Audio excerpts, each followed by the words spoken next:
Welcome, everybody, to Crunch Time. Let's go, Jeff, baby. Booner, Lukas, and Gentry. We got a good one planned for you guys today. Big show. Yeah, Big show. We got a big show planned. Of course, you see the title. Tom Grossi's joining the show, which I'm so excited. I don't even need to introduce him. No introduction needed. That's where he's at right now with what he's doing. He's crushing it. He'll be joining us in about 29 minutes. At 8:30, he'll be joining the platform, which I'm excited for. We have Trivia Tuesday. We'll be debuting today. Brand new, baby. Brand new. The chat will be participating in that as well. You guys can answer all the questions. We can't look at the chat though. That's cheating. And there will be punishment on this show. Someone cheats. Can't cheat.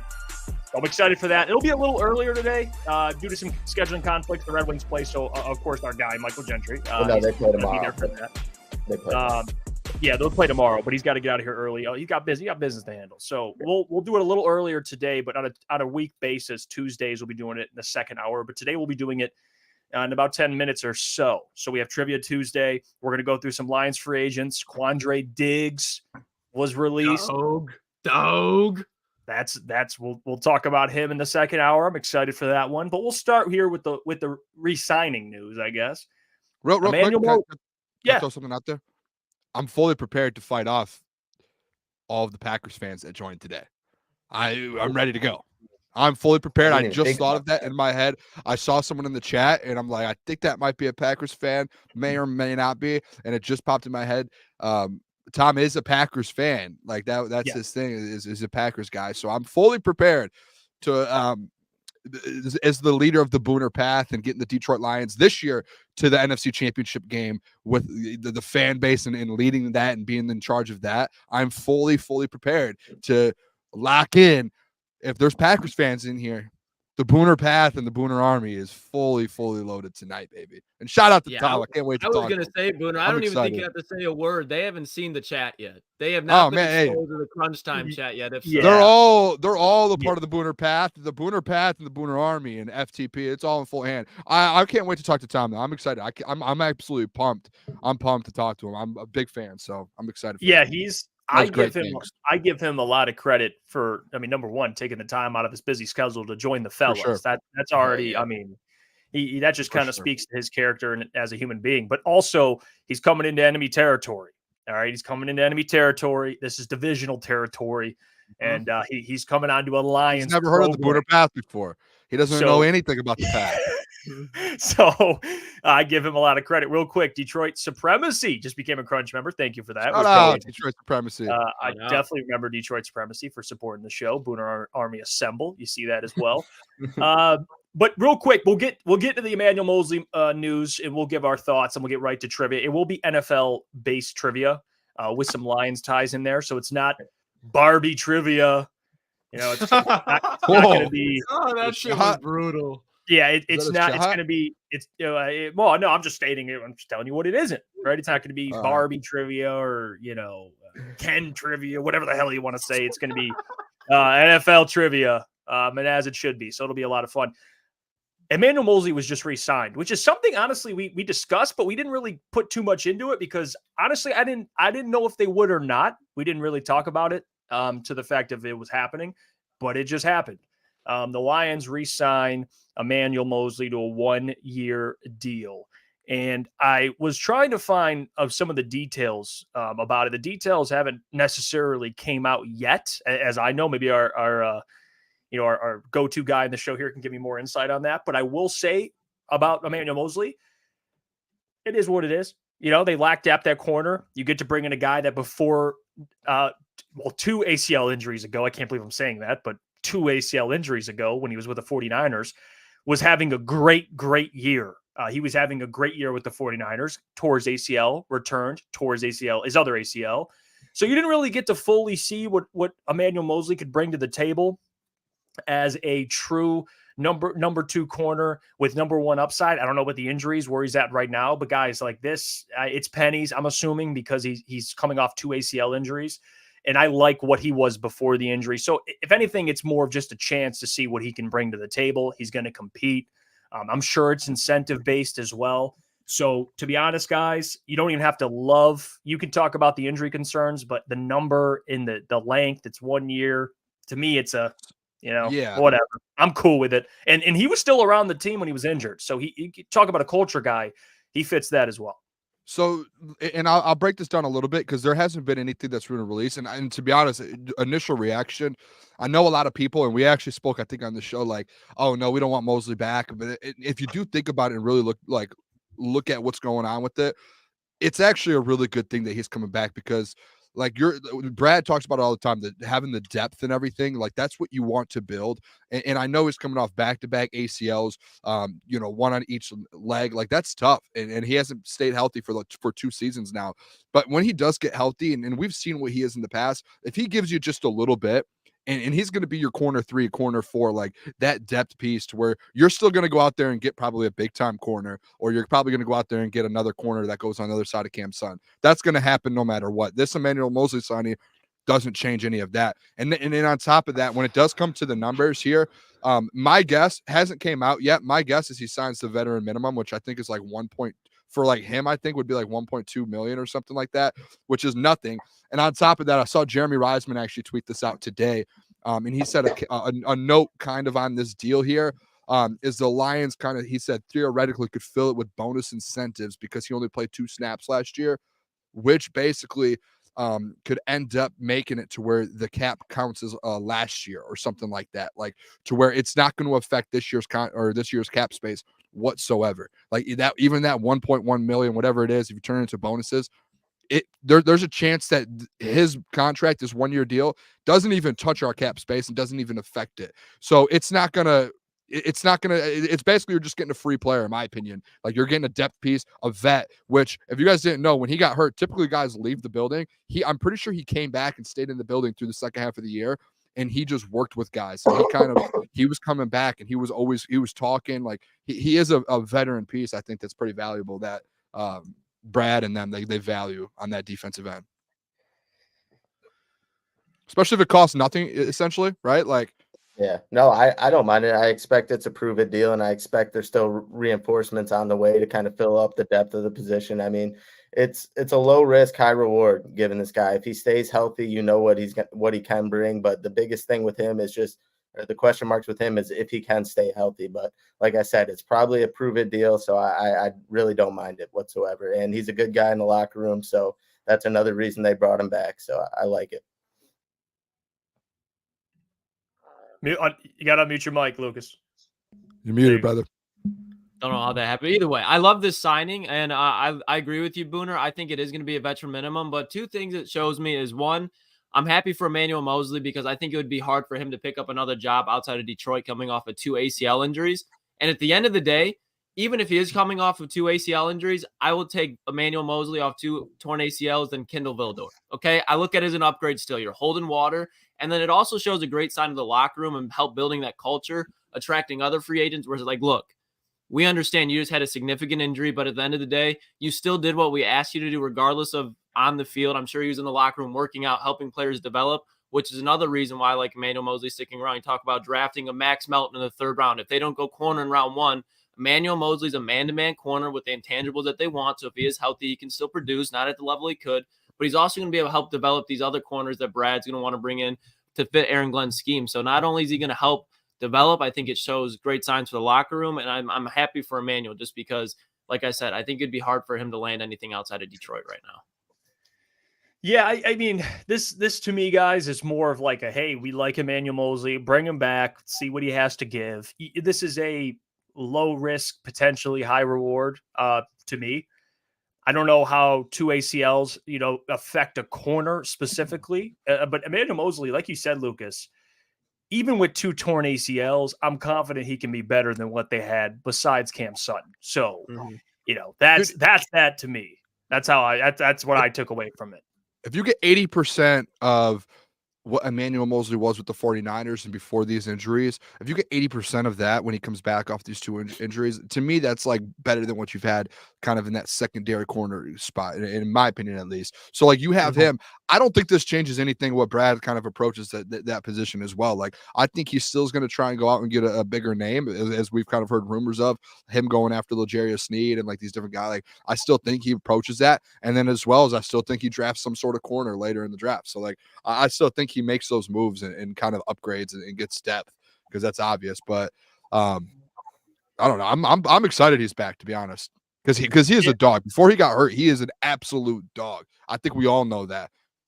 Well, you know what I'm excited for, and we're going to pivot here because it's time to debut this before Tom Grossi joins the show, and it's Trivia Tuesday with a crunch time, and I can't wait. We were doing. It's funny. It started on the drive back from Indy.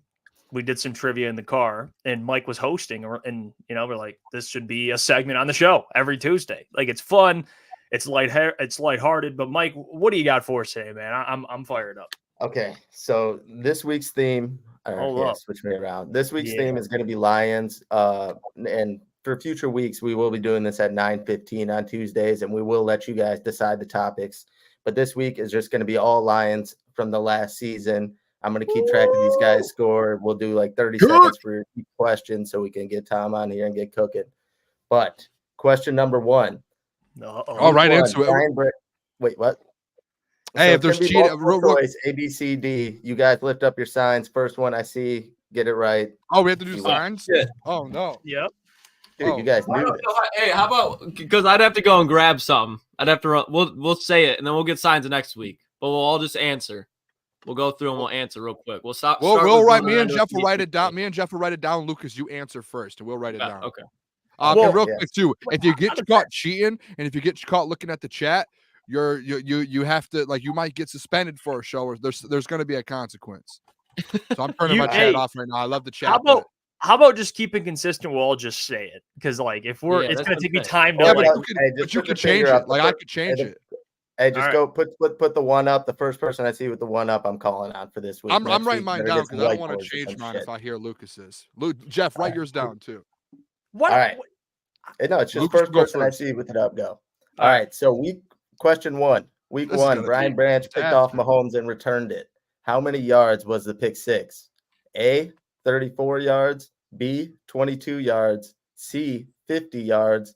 D, 37 yards. Jeffrey. A. That's incorrect.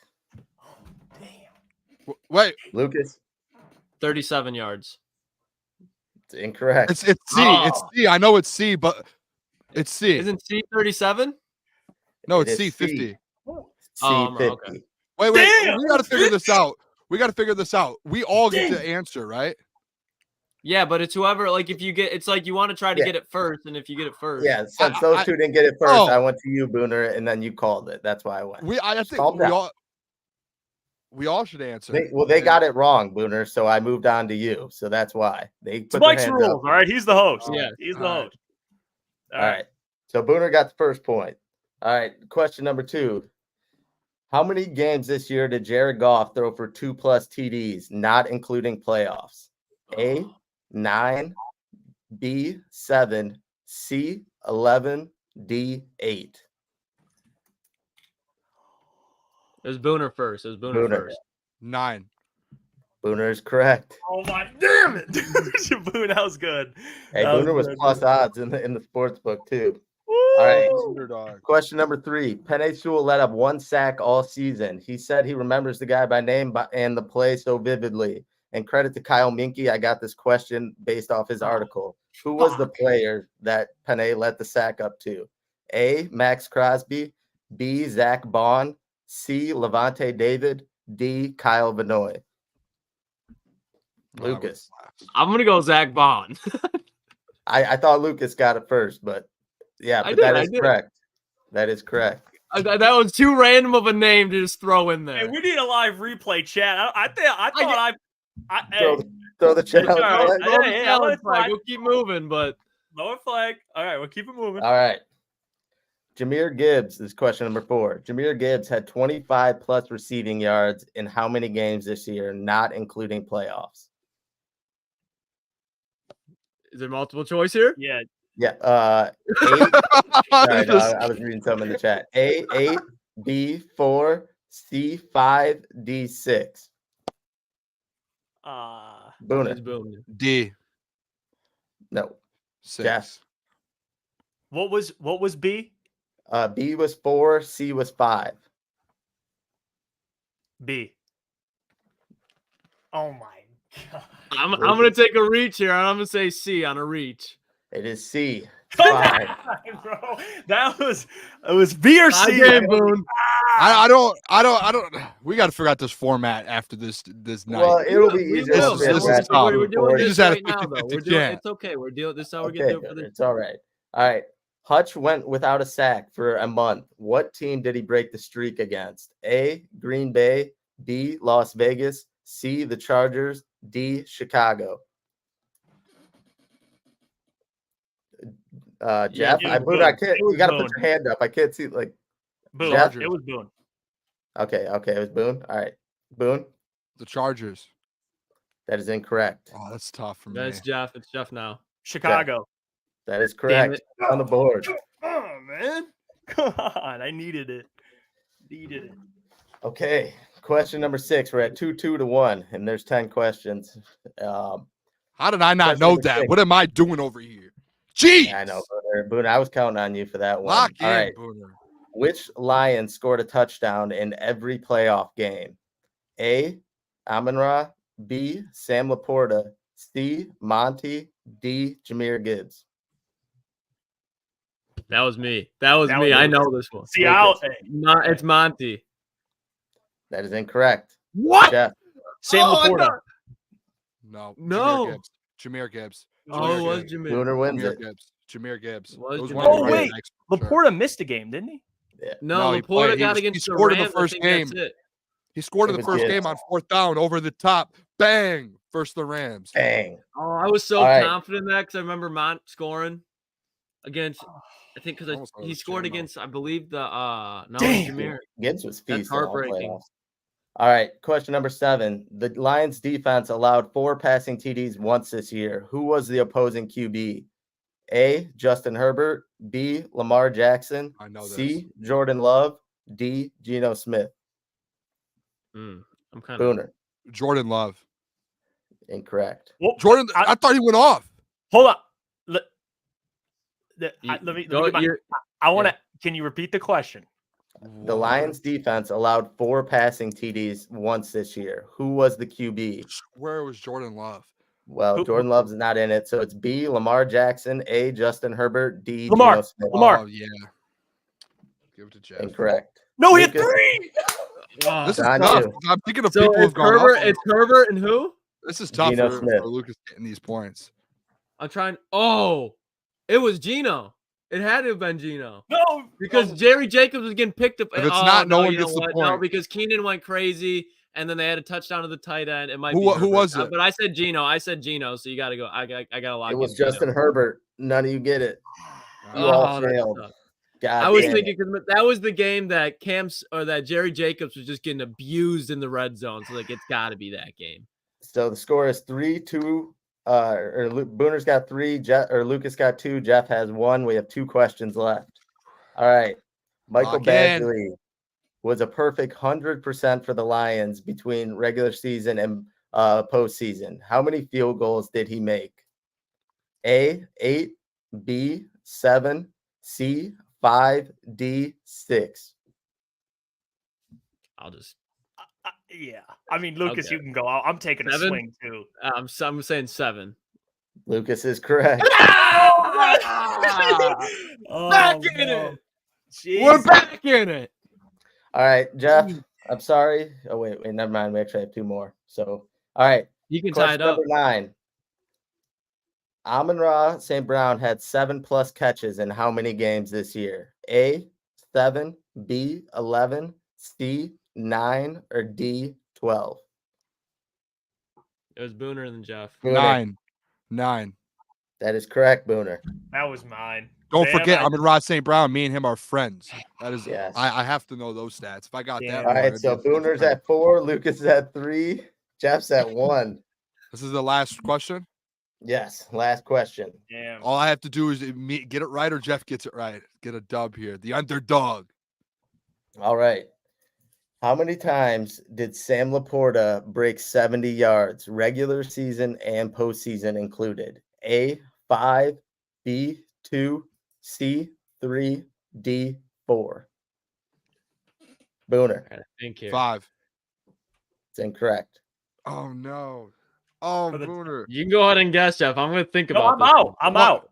No, you're yeah. Actually, there's no way I can even win. I like anyway. that better. Yeah, Lucas you can keep us from tying. You can keep us from tying. No, Lucas just sitting there waiting for 50-50. No, you go. All right. It's pointless.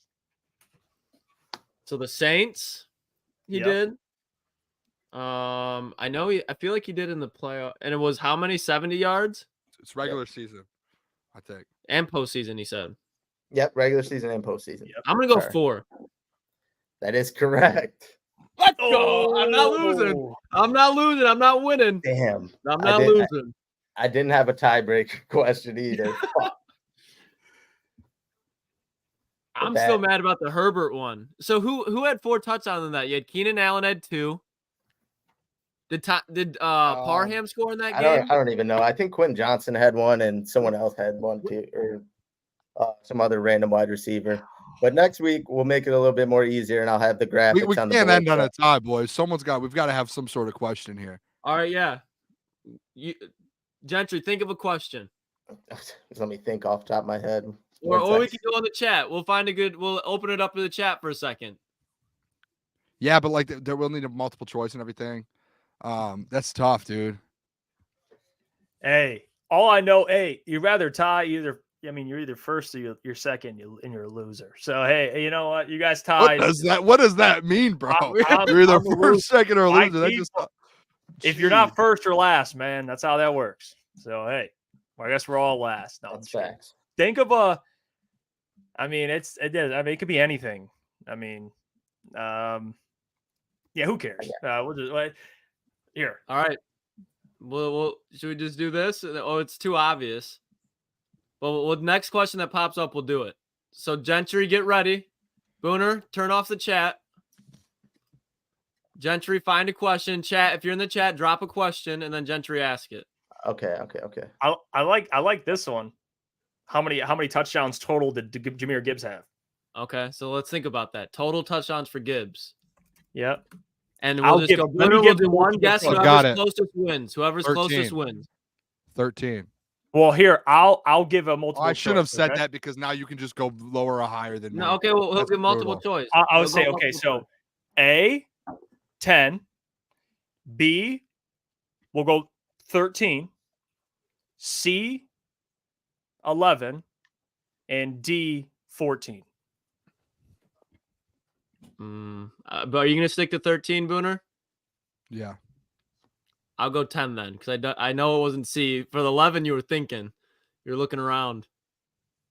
So I'll go A, 10. I'll go 13. Jeff, do you have the answer? Or you want me to look it up? It was 11. Oh, that's you guys, bro. I'm not doing. We got to do this. Lucas got closer if you think about it. Let's just end it. Lucas got by Lucas one. wins. Let's just end it. Lucas won. Hey, boys, it was an effort. It was an effort. I fought. I thought. Hey, you were getting some steps in. You were getting some steps in. Booner, you're at the biggest odds, and you came really close. So next week's going to be your thing. Yeah. Hey, they stretch you the participation trophy. Thank you. Hey, at least you made it to overtime, douchebag. I didn't even make it. All right. Yeah, and next week we will have throwing names out here. We will have the graphics so the chat can just listen along or really just look and not have to have me read them all. And we'll have it a little bit more organized. But we tried to fit it in right before time. Hey, to be fair, if we're talking about overall touchdowns, Jahmyr Gibbs did have 14 this season. So with the playoffs and regular season. So that was the question, Booner.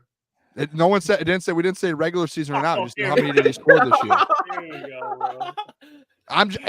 You said how many touchdowns did he score this year? I said 13. I said 14. Booner.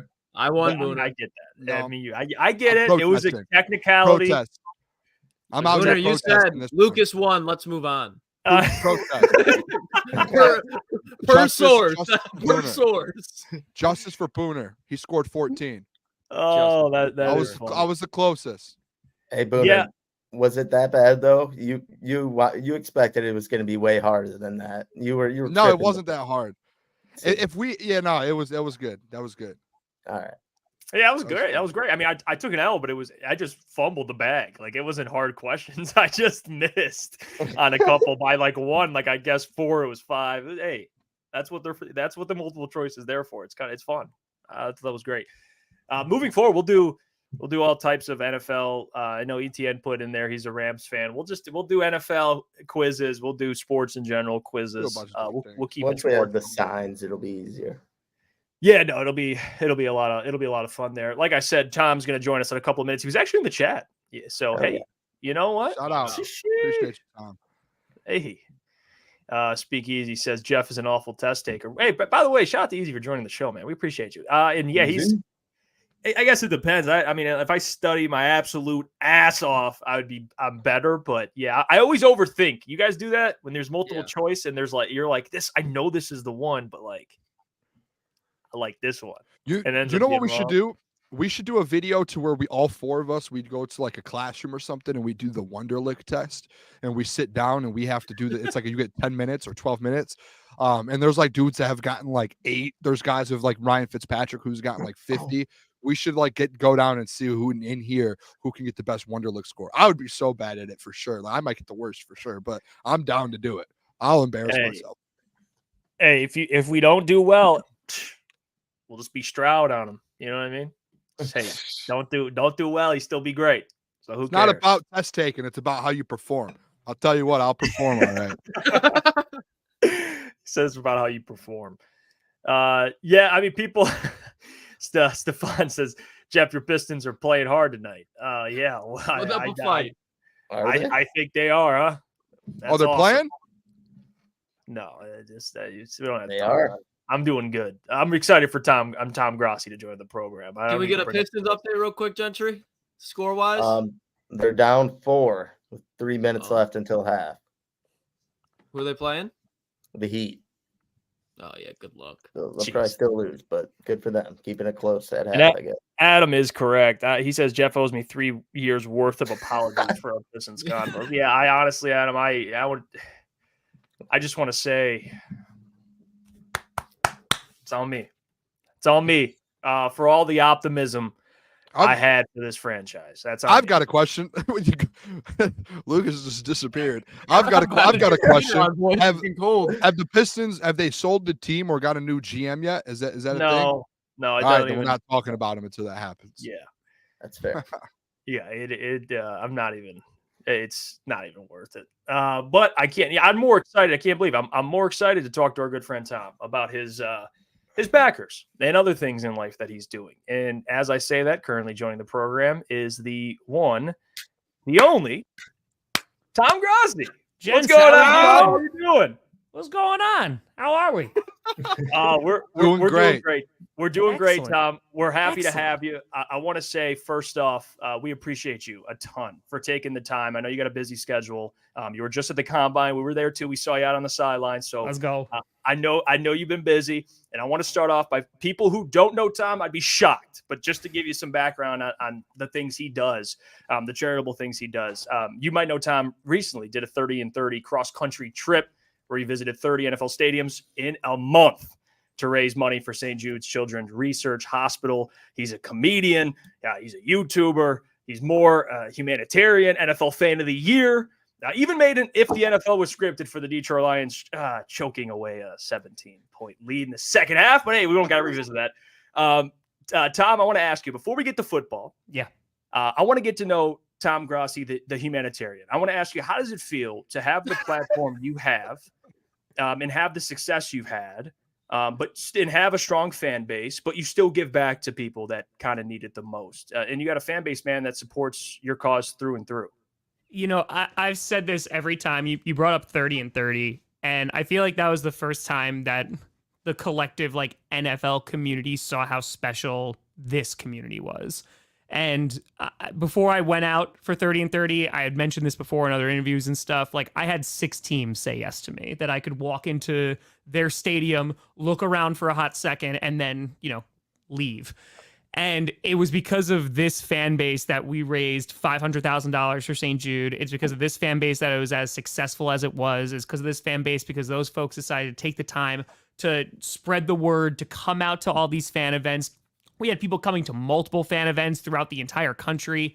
And that's why, like, it's very difficult for me to take a lot of credit for that, because did I put up the money and then travel all 30? Absolutely, whatever. But I think at the end of the day, if you have a platform like this, and I'm very fortunate, and I just worked my ass off. I don't know if I can say ass. It's in the Bible. I think it's okay. You're good. You're good. I'm just working my ass off for 9 years, you know, and the number one thing was fostering a community. I mean, I have been interviewing fans from opposing teams since day one of starting Packcast, and that was just kind of the bread and butter. And as things kind of, you know, continued along, it was just building that community. And I have done Q&As. I've done streams like this where there have been nobody in there. I've done it when there's been 10 people in there. And the enthusiasm and energy that I have for my team and football has not changed once, regardless of how many people are in there. And I think that, like I said before, there's almost that responsibility that, okay, yeah, like we have a platform now. It's pretty crazy. But the number one thing is giving back. Because at the end of the day, if you're sitting there going like, oh man, like, I'm making a lot of money and some people know what my face looked like if I walk out outside. At the end of the day, like, that doesn't mean a whole lot to me, because I did this show for free for 3 years. I tell the story all the time. It took 3 years to make $200 doing this. So yeah, I would do this for free again tomorrow because I love it so much. So yeah, no, it's just a staple of what we do, of just trying to do like that chaotic good, doing it for no recognition, doing it just because it's the right thing to do. Yeah, and Tom, I think we find a lot of inspiration in that, because we currently started this a month ago, and we're friends that all love the Detroit Lions, love the NFL, and you're a huge inspiration because of how long you've been doing it. People see you arrive, but they don't see the 9 years prior, the hard work that you put into it. So it's super inspiring to us. I want to say that, but I do want to ask you. Yeah, no problem. I want to ask you, you were at the Combine. We saw you. You got Xavier Worthy's 40 recorded there on your YouTube. You could check that out. Anybody that stuck out to you, and not necessarily, it doesn't have to be necessarily to the Packers, but just in general, because I know we're going to get to the Brian Branch stuff in a little bit. You know we have to do that. Yeah, no, listen, I anticipated. I know. Well, anyone that stuck out to you being at the Combine? There was a few guys, definitely. You know, I talked to a bunch of prospects. I got that opportunity, which was awesome, because I was only told that like 12 hours in advance, which I did not have the equipment for. So we had to panic a little bit. But dude, I will say, and because he's a Michigan guy, I know you'll appreciate this, Blake Corum. So I dabbed him up before I started talking to him, and like dabbed him, like kind of like put my hand like on his tricep, and my hand bounced. Like, it was the most like sturdy thing I have ever felt in my life. And just looking at him, he was like one of the nicest dudes too. He was just super personable. He was just like, yeah, man, this is awesome. Because before I talked to any player, and all of this was like off camera, because like they're like 20-year-old kids, man. Like that's right. They went through world star athletes. They're amazing, you know, at what they're doing. But they're also 20-year-old kids. Like, so I started everything. It was just like, dude, congratulations. Like, this is incredible. This is your hard work that has gotten you here. And Blake was kind of like, yeah, man, like, this is dope. Like, he was just super duper cool. And just like that kind of energy, I was like, yeah, this is great. And there was a few of those guys that I got to an opportunity to talk to. And just being able to connect with people, you know, for 90 seconds to 2 minutes, that's something that I really like to do. And Blake was one of those dudes. I was like, yeah, he's a special one. Yeah, we love Blake. I don't know if you guys saw him put up 225 like 20-something times, more than some of the offensive linemen. He's a monster. Tom, it's good to meet you. My name is Booner. Appreciate everything and appreciate you coming on. And I love a big fan, actually. I remember when you came to Detroit, Ford Field and everything. That was pretty sweet as well. I saw the YouTube videos of all of that. Question, though, my question here. NFC North kind of going forward here. Obviously, the Lions, we just won our first one, and all of our fans here like celebrating our first one in the first time in like 30 years. First NFC North ever, actually, to be honest. So kind of going forward with that, obviously we know you had Jordan Love, and I would be kind of, I speak for all of us here. We're all kind of actually a little, not scared, but fans of Jordan Love, what he did in the playoffs. He had some big games, which opened some of our eyes here. How confident are you in Jordan Love to kind of go forward with the Packers and the whole organization? You guys have had Hall of Fame quarterbacks. You guys see him being that next step, or is that something we should be worried about on our end? Yeah, it's a great question. And I mean, let me just start off, and this is not just for a cheap pop. The NFC Championship game should have been the Packers versus Lions. Like, that's just what it should have been. 100%. Right? And it was one of those things too, like looking forward, I was like, even if the Packers lost in the NFC Championship game, it would have been a really rough offseason for me. It would have been, the chat would have been really rough. But man, it would have been like that representation of like, no, like, let's just see, our division is the last one standing in the NFC, and let's just see who's going to go to the Super Bowl. I think that would have been a really cool moment. Regardless, it didn't happen for either of us, and we were just both sad at the end. In terms of Jordan Love, heading into this season, and I'm just going to speak for myself, the expectations for the Packers team as a whole were relatively low. And that's not necessarily a bad thing or an indication on how I thought they were going to play. It was more of, you just had Aaron Rodgers for all of these years. Before that, you had Brett Favre for all these years. And you guys know this, right? And this is going to sound like a very like, oh, woe is me, because Packers fans had it really, really good for the past 3 decades. But it was one of those things that for the first season that I can remember, unless, Aaron got hurt or something, that Super Bowl wasn't the expectation. And considering what had happened the past few years, it's just been heartbreaking loss after heartbreaking loss after heartbreaking loss. You have back-to-back, you're the number 1 seed, and then that doesn't work out. Then it's like, okay, let's try to go all in one more time. And then we lose to you guys the last week of the regular season.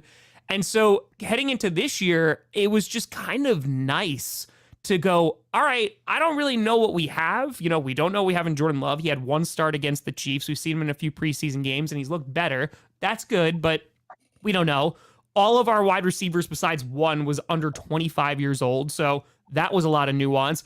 The safety position, we were kind of just like, let's just see what happens. We're going to throw some guys back there and see if it works out. Right. So heading into this year, the expectations were, I'm just going to watch, and whatever happens, happens. And we kind of went through it all. Week 1 was the high of beating the Chicago Bears, especially after they were, talking a lot this past offseason. And that was really nice. And it kind of sent that entire organization and fan base into a tailspin of, wait a minute. No, this year we're supposed to be our year. I heard Justin Fields was going to run the North for quite some time, and now he's running out of it. Oh, man. Tell me about that one. Neither here nor there. But going into, Jordan Love went through what I anticipated in his rookie deal. There was going to be a lot of ups and downs. And there was times where he did not look good, in which he was throwing, game-sealing interceptions. There was times where, the defense wasn't on the same page as the offense. The receivers weren't on the same page as Jordan Love. And by the end of the year, and it was kind of around the Panthers game, the defense was awful in that game, but Jordan Love was that guy. And you just saw, especially near that tail end of the season, he wasn't making the mistakes he was earlier. There was kind of that bonding that was going on, especially with wide receivers. You saw guys like Bo Melton. He was our first 100-yard receiver this season. He's a dog now. Listen, I talked to Max at the Combine, and man, I hope he goes there, because they're just there's a couple. Keep him out of Green Bay. We've been pitching for him to come to Detroit, so that might be our who gets him first here in the draft. Great, it'll be Brian Branch all over again. So excited, so pumped for that. So so it was that game, the Panthers, that I was like, no, he's our guy. He has shown me enough. He's shown enough growth. Does that mean he's right there? No, absolutely not. But what you saw was great. And I just wanted them to go into the playoffs. And even if they lost, to have that experience of playing in a playoff game, because they're the youngest team in the NFL, right? So just to have that experience. And what they did to the Dallas Cowboys made me so happy. So just elated. And I know you guys love the Cowboys, especially what happened with your game. But, I'm sorry that we took that away from you, your opportunity to kick them out. But it was so good, because basically the 49ers are to us as to what we are to the Cowboys, right? And then just to go through that, almost knocking off the 1 seed, and Jordan made a bad decision at the end. He's only going to learn from there, and I'm very, very excited, because the thought is, and we'll see if this is actually true, the thought is this was the worst iteration of Jordan Love that we're going to see. And if that's the worst one with very limited resources, not really a running game without Aaron Jones, receivers super duper young and having to go through those ebbs and flows, yeah, no, I'm really excited. Hey, Tom, you're a legend. I'm grateful and thrilled to have you on the show. I will say that the studio you're rocking with right now, if I were to walk in there, I feel like I'd start breaking out in hives. I think I'd be a little allergic. Burst into flames, yeah. But we've already kind of brought it up a couple of times. The Brian Branch pick. And Jeff, if you can cue up the video, just in case you guys have not seen this. Oh, great. Yeah, let's go to the Tom, tape. I want you to know that rarely do I have videos on the internet that make me like verbally laugh out loud. But this video, next to your Jameson Williams one, they truly like made me laugh out loud. So I just want to thank you. For Lions fans, when we didn't have much to cheer about, you gave us some joy in the form of these videos. But I just want you to break this down for me. The collusion is real. They got Brian Branch. They got Brian Branch. The Detroit Lions got Brian Branch. The Packers could have had Brian Branch, but they traded out. That's good. That's really good. That's so good. It's so good. Because why have the top safety in the draft when we have no safeties? We got nobody. Darnell Savage? Yeah, he's all right. Who else you got? Who? You got Rudy Ford? We got like Ford. 6 safeties on the roster, and I don't even know who's starting with Savage. But no, don't go get Brian Branch. Let's get a 5th-round pick. A 5th. A legendary video. Tom. We Legendary. colluded with ourselves. We are the collusion. Legendary video, Tom. My question to you is, as a Packers fan, Brad Holmes has done this to you twice now with Jameson Williams included. Yeah. What do Packers fans think of the almighty ball knower and Detroit Lions GM Brad Holmes? Listen. All right.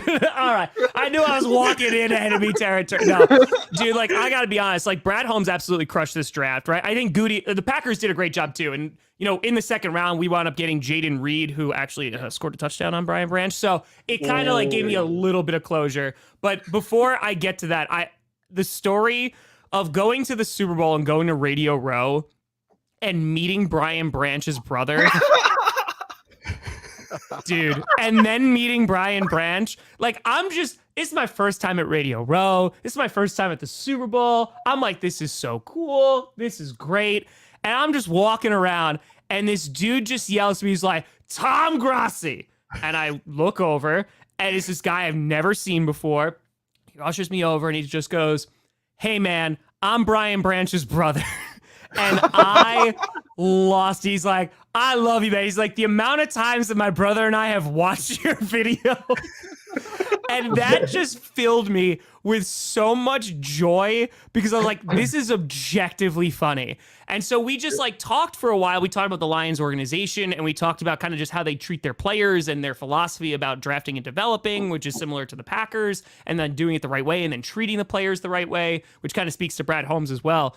But having that full conversation with him, and he was just like, no, dude, like, I appreciate you. My brother and I appreciate you because the only reason you're freaking out is because, like, you knew that he was going to be a dog. And I was like, yeah, like, I'm pissed because, like, I wanted him on that team because I knew I had a feeling, right, of how good he was going to be because the draft is a total crapshoot.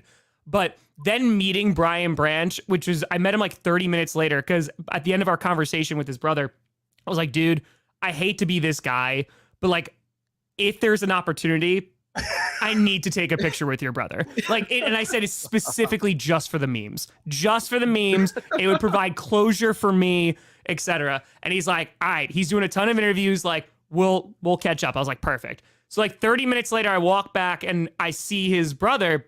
I just kind of make eye contact with him, and Brian is way in front of him. His brother runs after him and is like, Brian, because he's on his way to an interview, because like Radio Row, you're just like going back and forth to interviews. And he's like, Brian, he's like, I'm going to an interview, man. He's like, no, it's Tom Grossi. And that man whipped around so fast. That's awesome. Makes eye contact with me. And I was like, yup. He's like, yo! Dapped him up. And I'm like, bro. And he were just going back and forth. And I'm like, man, just like, don't pick off Jordan Love too many times. Like, please, like, just don't do that to me. Because if there's ever a pick six, like, it's going to be the end of my career. Just don't do it. So then we took a picture. So he was super cool. But to speak to the Lions, and Brad Holmes, like your question was, I've been impressed with the Lions for the past few years. You know, it was the Matt Patricia era that obviously you guys all want to forget. And there's a reason that sounded like error, because it was.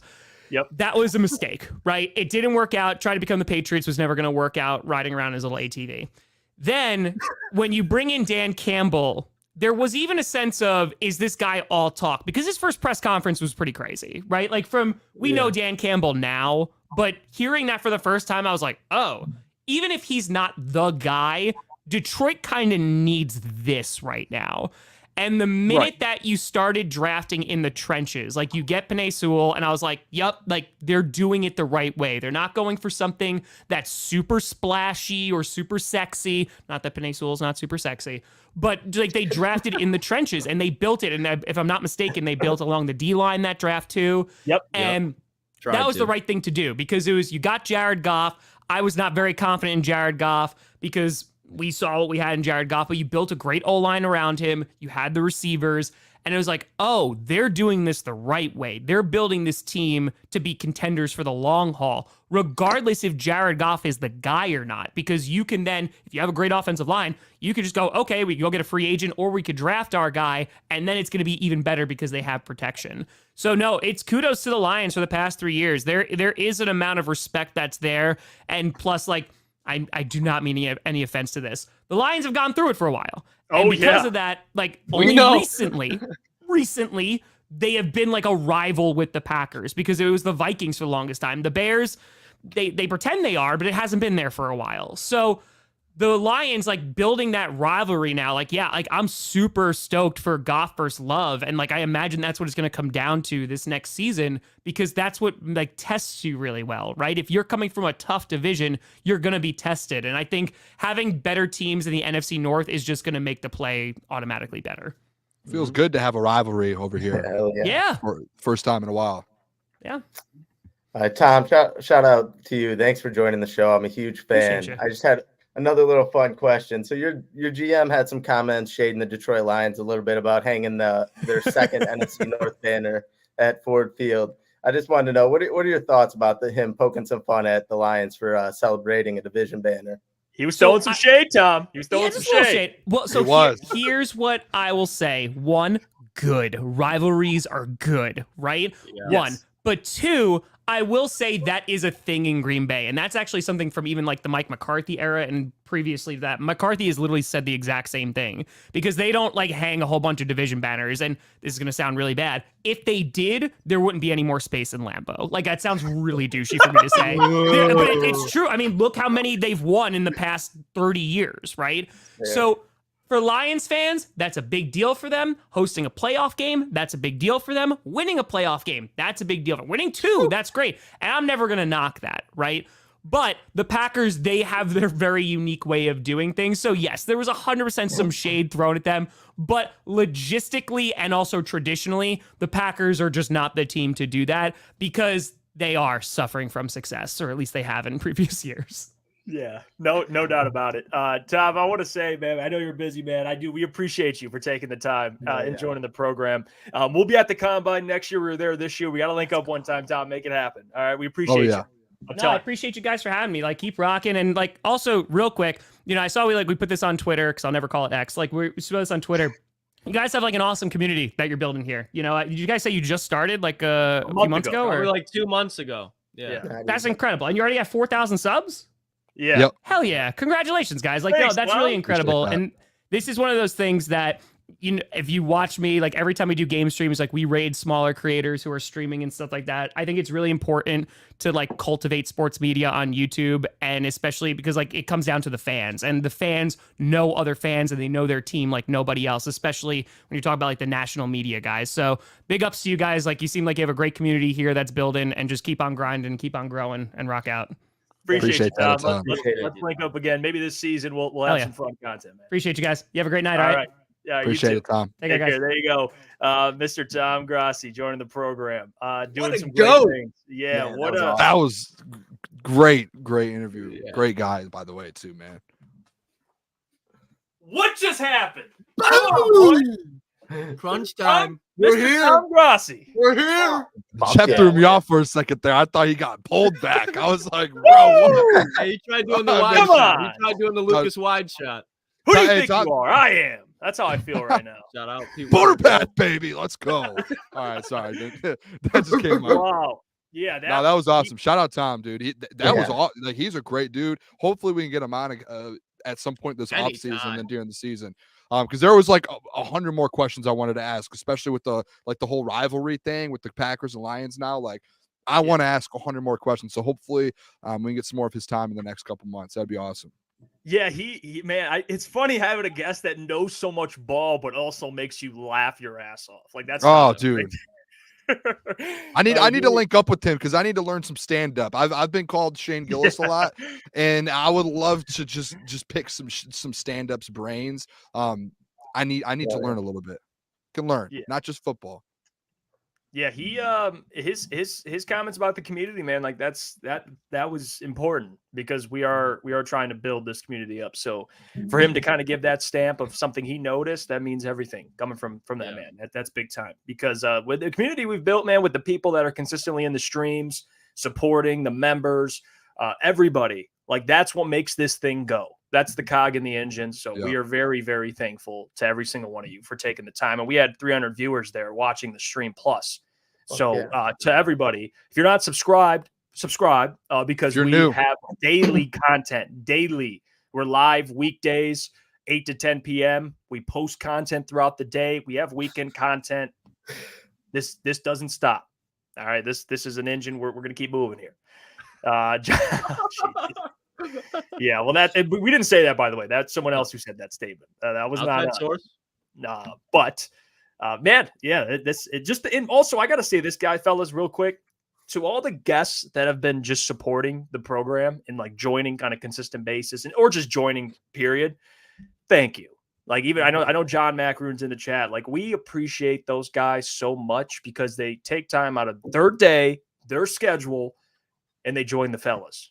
Which like that to me is a huge compliment because hopefully we're very respective of people's time. So I want to make sure that their time is worth it. So thank you to everyone who take the time to join the program. That's big time. But guess what? We're gonna beat the great love Tom Packers. It is a rivalry now. We're beating the Packers twice this year, and if we have to beat them in the playoff and go 3-0, let's do that. Let's do that thing. Well, hey, you know what's going to help? You know what's going to help? Let's go 3-0, including the playoffs, if you want to mention that. And there's Tom Grossi, his approval. Subscribe. Appreciate that. Tom, man. Shout out. Yeah, we're trying to get to 10,000 subscribers by the draft. That's our goal. And it, you know what? You shoot for the stars, and at the very least, fellas, you land on the moon. Mm-hmm. That's how it works. But should we talk about the moon landing real quick? No. I've got some things to say about it.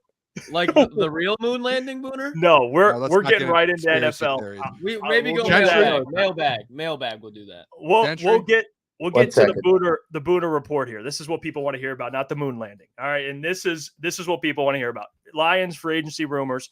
Booner, you've been crushing it, putting out information, and we're gonna, if you haven't already, follow Booner on X at Booner Sports. He puts out all the the updated stuff regarding the Detroit Lions and regarding the NFL, quite frankly. So he's been covering all that. And the Jacksonville Jaguars, don't forget, we'll get to Quandre Diggs in a little bit here. We will. And real quick, by the way, we got two things we got to address. Robin's Nest, thank you for gifting 5 Crunch memberships. We appreciate that a ton. Shane Daniel, member for 1 month. Appreciate you. Says, quick note, I'm a dad. Yeah, I'm a dad now. Oh, that's adorable. Just had a baby girl. Congrats. She's going to be the next Alexa Grasso. Okay. Hey, Shane. Man. Yeah, well, I believe Shane had a baby who had to go. His wife went into labor during the Super Bowl. Could be wrong. Oh yeah, I forgot about that. Yep, forgot about him and Stick. I think like all the same time, and then Kool-Aid was right around there too. It was like everyone. I remember that.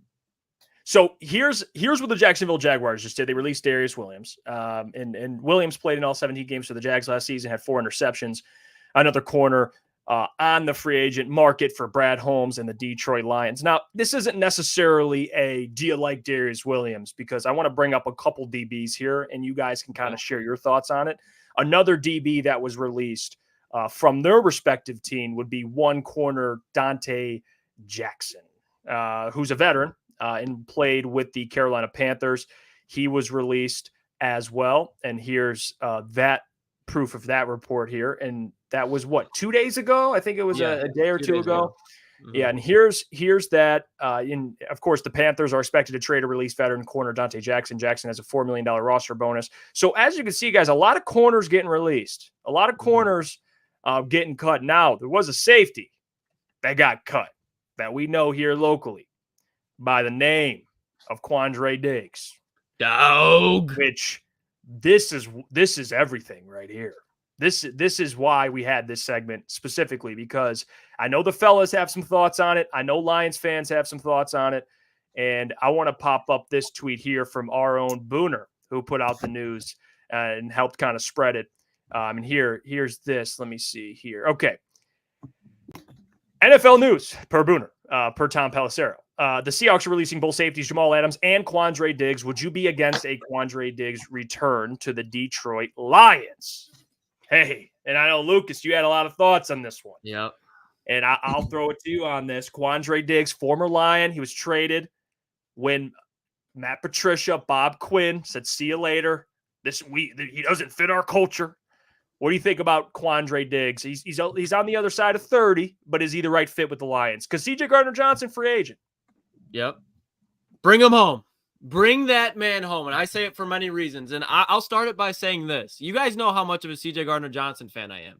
And I would say, and I already know that people in the chat are disagree with me. You can make an argument that I understand you look at their ages right now. Quandre Diggs is a better overall safety than C.J. Gardner-Johnson is. Now, when I say overall safety, C.J.'s a better playmaker as far as getting the interceptions. But you look at what Quandre Diggs did in the last 4 seasons. 3 of them he's been a Pro Bowler. He had 5 interceptions, 4 interceptions, and now he had 1 interception this year. So he did play his worst ball of his career, obviously besides his first 2 seasons when he was drafted as a corner, which is another reason why I love Quandre Diggs. He's a corner safety hybrid. And when you talk about what C.J. Gardner-Johnson was for this team, he was a nickelback, he was a corner safety hybrid, and he set the tone with the way that he played with his physicality. Quandre Diggs has been doing that. I remember one of the first plays that I visually remember just getting excited for when I was probably 11, 12 was Monday Night Football. The Pittsburgh Steelers came into Detroit and Quandre Diggs absolutely leveled Antonio Brown on a drag route.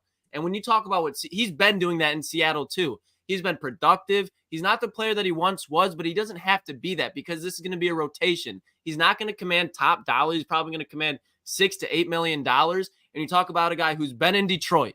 He knows what it was like when the Lions had Matthew Stafford throwing to Marvin Jones and Kenny Golladay, trying to just keep up the score with games. He knows what that like, but he wants to win now. And Detroit's a destination he's familiar with, that he knows has a good culture and that can pay him and that he can truly make a difference right now. I think if people are instantly off of Quandre Diggs, just think about what the player he actually is instead of just being like, no, I don't want him back here because he's old Lions. I love the idea of bringing Quandre Diggs back to Detroit. Well, and real quick, Michael Gentry had to handle some business. He'll be back tomorrow. So I just want to give a brief update on that. But Booner, Quandre Diggs? So I want to take a different approach to this because, I looked at it and, there's 3 levels to this. It's one, is C.J. Gardner-Johnson going to return the Lions? If that happens, Quandre Diggs isn't coming. 2, does C.J. leave? Mm-hmm. If that happens, then it's okay, next man up, Quandre Diggs. And then the third one that no one's really talking about is the Detroit Lions potentially. And I think this might almost be kind of that highest percentage, if not the second highest outside of CJ returning, is neither of these guys ended up in Detroit, to where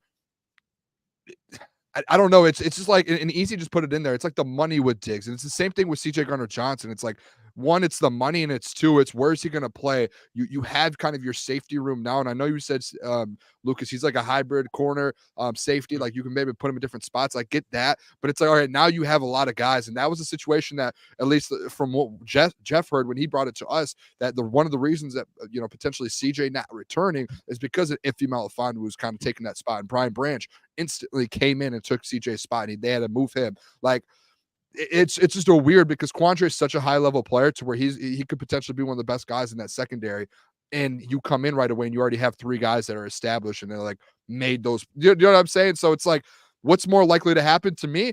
I wouldn't be shocked if neither of these guys end up or staying. Like, if CJ doesn't stay in Detroit, you don't get Quandre, and they go out and get like a fourth safety to fill that spot. So I'm interested to see. It's a whole different regime and everything. Like, yeah, it might be a good fit, but it's a whole regime. He doesn't know anyone here. Like, the only people he knows is the ownership. So I don't know. I'm with it though. I'm with you, Lukas. Like, if there's someone that's like, no, don't give me Quandre, like, you should want Quandre Diggs. Like, that secondary in Seattle was a problem last year. Even though they didn't go to the playoffs, they were an absolute problem. So there's a reason.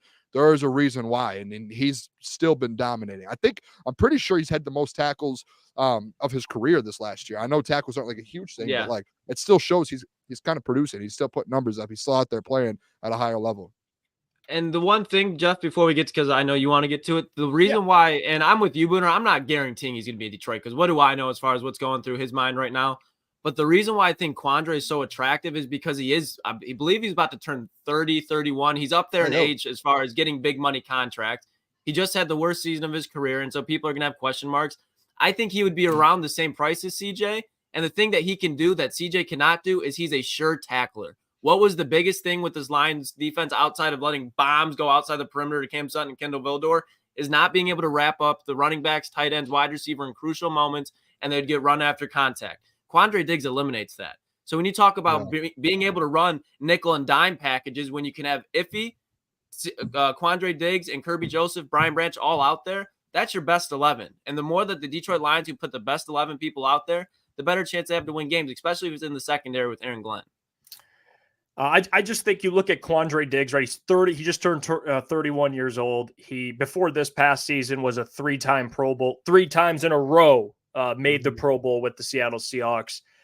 I just think when you compare the CJ Gardner-Johnson argument versus signing Quandre Diggs, you compare those two potential signings.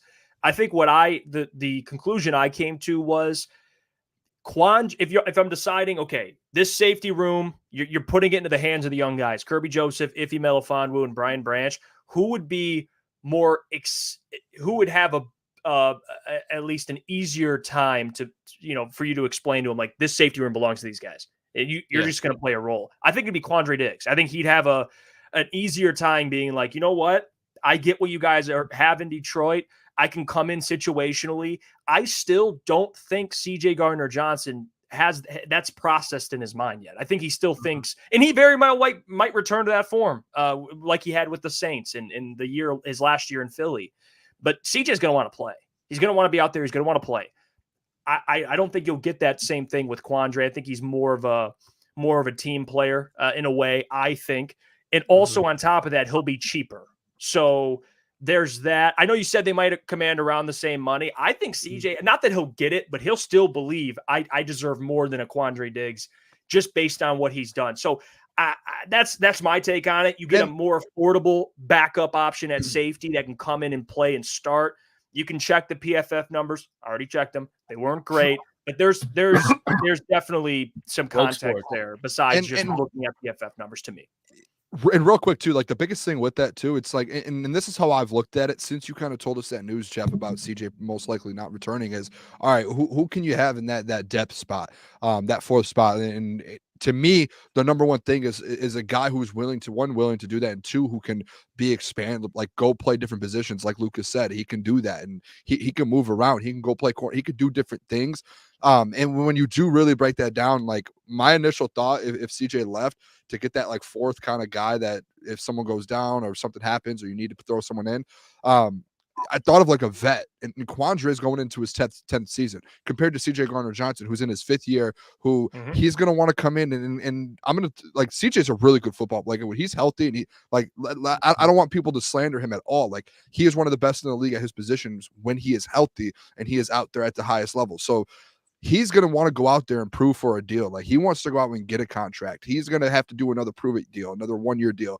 And that's like something to where for him, it's like, he wants to be on. I don't think it's selfish of him to be like, hey, I need to be on the field, because he had like, listen, like all these guys, they need to be on the field to make money for their families and stuff. Like he wants to be out there to go prove that he can go get another 3-4 year deal, because he's only going into his 5th year or 6th year. And with Quandre, he's going into his 10th year. Like he's proven himself in the league. He is at that point to where he can go win a Super Bowl. And if he can come back in Detroit and do it, then I wouldn't be surprised if he did at all. Yeah, that's the big what I was going to see if we could talk a little Darius Williams after that too. Yeah, we'll get to Darius. Well. I wanted to get the Quandre Diggs stuff out of the way, not in like a bad way, but I just knew this would be more a lengthy conversation. Yeah. I think we're all in agreement. I think for Quandre versus CJ, I would lean Quandre because of all the reasons I gave. Cheaper. I'm with you, Booner. When I thought of bringing in a depth at safety, just another safety, I thought of a veteran. I didn't think of a 27-year-old CJ Gardner-Johnson who still thinks, and again, you may be right. He's looking for a big deal. Yes, who's still looking to play. Even if he doesn't sign a big contract number-wise, he's going to want to go somewhere where he can play. That's why I think Philly makes a ton of sense for him. I think Quandre could come in and fill that Tracy Walker role, where Tracy would be kind of in there situationally. And I think even at 31, Lukas, Quandre Diggs is still playing at a high level. So I know last year it was a little bit of a dip, but look at the 3 years prior. He was a Pro Bowler, even for a Seattle team that didn't have much of a pass rush, to be honest with you. I know they had some guys arrive this year, but he'll have better personnel to me heading into this season with the money the Lions have. Now we have this question here, and I want Lukas, you can answer this because you know more about Jamal Adams than me. Because I know Jamal. I know he's not a cover guy. Out on him. Yeah. That's what, but far out on Jamal Adams. But Diabetic Warslug, thank you for the $2. We appreciate you. So what about Adams versus Diggs with both available? Yeah, Adams for this is just he's not a fit for what they need. Adams is strictly an in the box safety at this point. His body has went through so many injuries. I think after his last year in New York, that was pretty much it. He did kind of have a bounce back here in Seattle, but then again he got hurt, and you can just see the injuries are piling up. Quandre Diggs can play in the box, but he also excels as like a cover safety where you can put Iffy, Branch in the box, and now you can leave Quandre back there to cover in cover 1, cover 2, whatever you need to do. He can still go from hash to sideline. He can still do all that stuff. Jamal Adams cannot. So that's why, like, if they want to run Brian Branch in the nickel, which is where he's best, you're still going to need 2 safeties. So you have Kirby, Iffy, and you can rotate Quandre Diggs at either. With Jamal Adams, you can't rotate him. He's strictly like a strong safety, almost a linebacker at this point. Can we agree to with Jamal Adams? And I could be wrong with this, and people correct me if I'm wrong, because this is something like I don't want to throw around, but to me, it's like obviously the injury issues is just like you're just paying a guy to be injured and sit on the bench. That's what it feels like, at least for me. Yeah. And number 2, it seems like he's one of those guys in just any sport, he's just always, it seems like, having issues. And I could be wrong. Like, I'm not in Seattle or anything, but I have my cousin's a huge Seattle fan, and it seems like that was like something to where, like, Jamal does not. He seems like the last guy to be a Brad Holmes and Dan Campbell guy, and in my opinion, and that's just from. I feel like there was like issues last year in Seattle. I feel like there's been issues for a little while with him. He's already went from the New York to. I don't know. I could be wrong with that, but it just seems like there's always something going on with him. Like one of those guys that's always in the headlines. So I don't know. I'm kind of out on that. Like, I just don't want to deal with that. And that's something that's like we've been very good at the last 2 or 3 years, keeping out of Detroit, like bad injury, and as well as like the head thing, to where it's like, hey, dude, like you're in the headlines way too much. We shouldn't be talking about you like this. So that's just where I'm at with it. I could be wrong though. I just feel like I've heard him a lot on ESPN. And I think with the safety market. And I'm going to bring up a player in a second, too, I had written down here. It just comes down to what are they asking for? And that's why I lean Quandre. I don't think the price he'll be asking for will be like, ooh, am I going to pay Quandre that? I think it'll be very affordable to me. I think CJ Gardner-Johnson, in some ways rightfully so because of what he's done, and he's young. And I think he's going to command more and he's going to want to play a lot. That's kind of my thought on it. Another safety that was cut, and he's 30, and he's an all-pro, former all-pro, is Kevin Byard. And I don't know if again, that's another guy to me that if he comes in, he's going to want to play. He's going to take some snaps away from Iffy, or not really a Brian because he plays in the slot, but a Kirby Joseph. What are your guys' thoughts on a guy like Kevin Byard? I mean, you could say Quandre Diggs is much more of a more sound tackler, and he sets the tone a lot more. But just going back to what you say about Quandre Diggs, a lot of those things apply with Kevin Byard. I will say that Byard, I think, has hit more of a decline than Quandre Diggs has, though. So I would be more excited about Diggs. But if you bring in Kevin Byard, are you really going to be upset? No, you're going to love having that guy on your team. He's a veteran who's been an all-pro guy, like Jeff said. He brings great intelligence, and he's still going to be a good football player on this team. So I wouldn't be mad at it, but I'm not pounding the table for Kevin Byard like I kind of was for Quandre Diggs. Yeah, I'm the same thing. I just think like Kevin Byard's a name. He's a big name, and I feel like that's where in the free agency, especially at the safety position, like we do have to look at like our three guys as names around this league, like Brian Branch, Kirby, and Iffy now, in my opinion, to where like these big names are coming up, and when we can't get sucked into the big name, let's add him. Oh, big name, should he? Yeah. And in the past, we've done that a lot. I just like I said at the beginning of this, when it comes to safeties, I've thought if CJ returns, awesome. If he doesn't return, I'm looking at a vet. I'm looking at someone, might not be a Kevin Byard, it might not even be a Quandre Diggs. Someone, maybe it's a like Lucas has pointed out in the past. Maybe it's a late round rookie. Like maybe it's someone you could bring in. But to me, it's like at this position, it's like these big names are going to come out in free agency, like the trades, like everything. It's just, to me, it's like I'm gonna steer away from even like Kevin Byard. Like, I'm steering away. We have our three guys. Yeah. We need to add depth. Like we need a fourth safety right now that can add depth. Yeah, that's where I'm at. You find depth, and you do that by signing a veteran who's okay with playing situationally and not playing as many snaps as he's played probably for most guys that they're looking at in their career, like a Quandre Diggs. And it's not even like on the field, off the field character. I like Quandre a lot more than a CJ Gardner. Is all your flavor, right? Like Quandre is not going to wave on the sideline, like whether you care about that or not. I'm not saying that's a big deal, but it is what it is. CJ, though. Yeah, some people do, some people don't. I think Quandre, everybody's going to love Quandre. He's not going to be a disruptor. Not saying that CJ was, but that's who Quandre is. He's just chill, great dude, and a good football player. I want to move. Yeah. What's up? And this is kind of more for you, Lucas, because you probably would know this, and Jeff, you may as well. Just like how long in the NFL, and something like I just thought about is like how long does it take for a safety to kind of take that step to becoming a star? Because like to me, it's like Kirby's going into year 3. I feel like this is the year to where he does take that step, and maybe it takes a little longer. Because I saw someone in the chat say, I think it was John Hughes, said he needs to be more disciplined. And it's like, to me, it's like, yeah, that comes with like reps and being in games.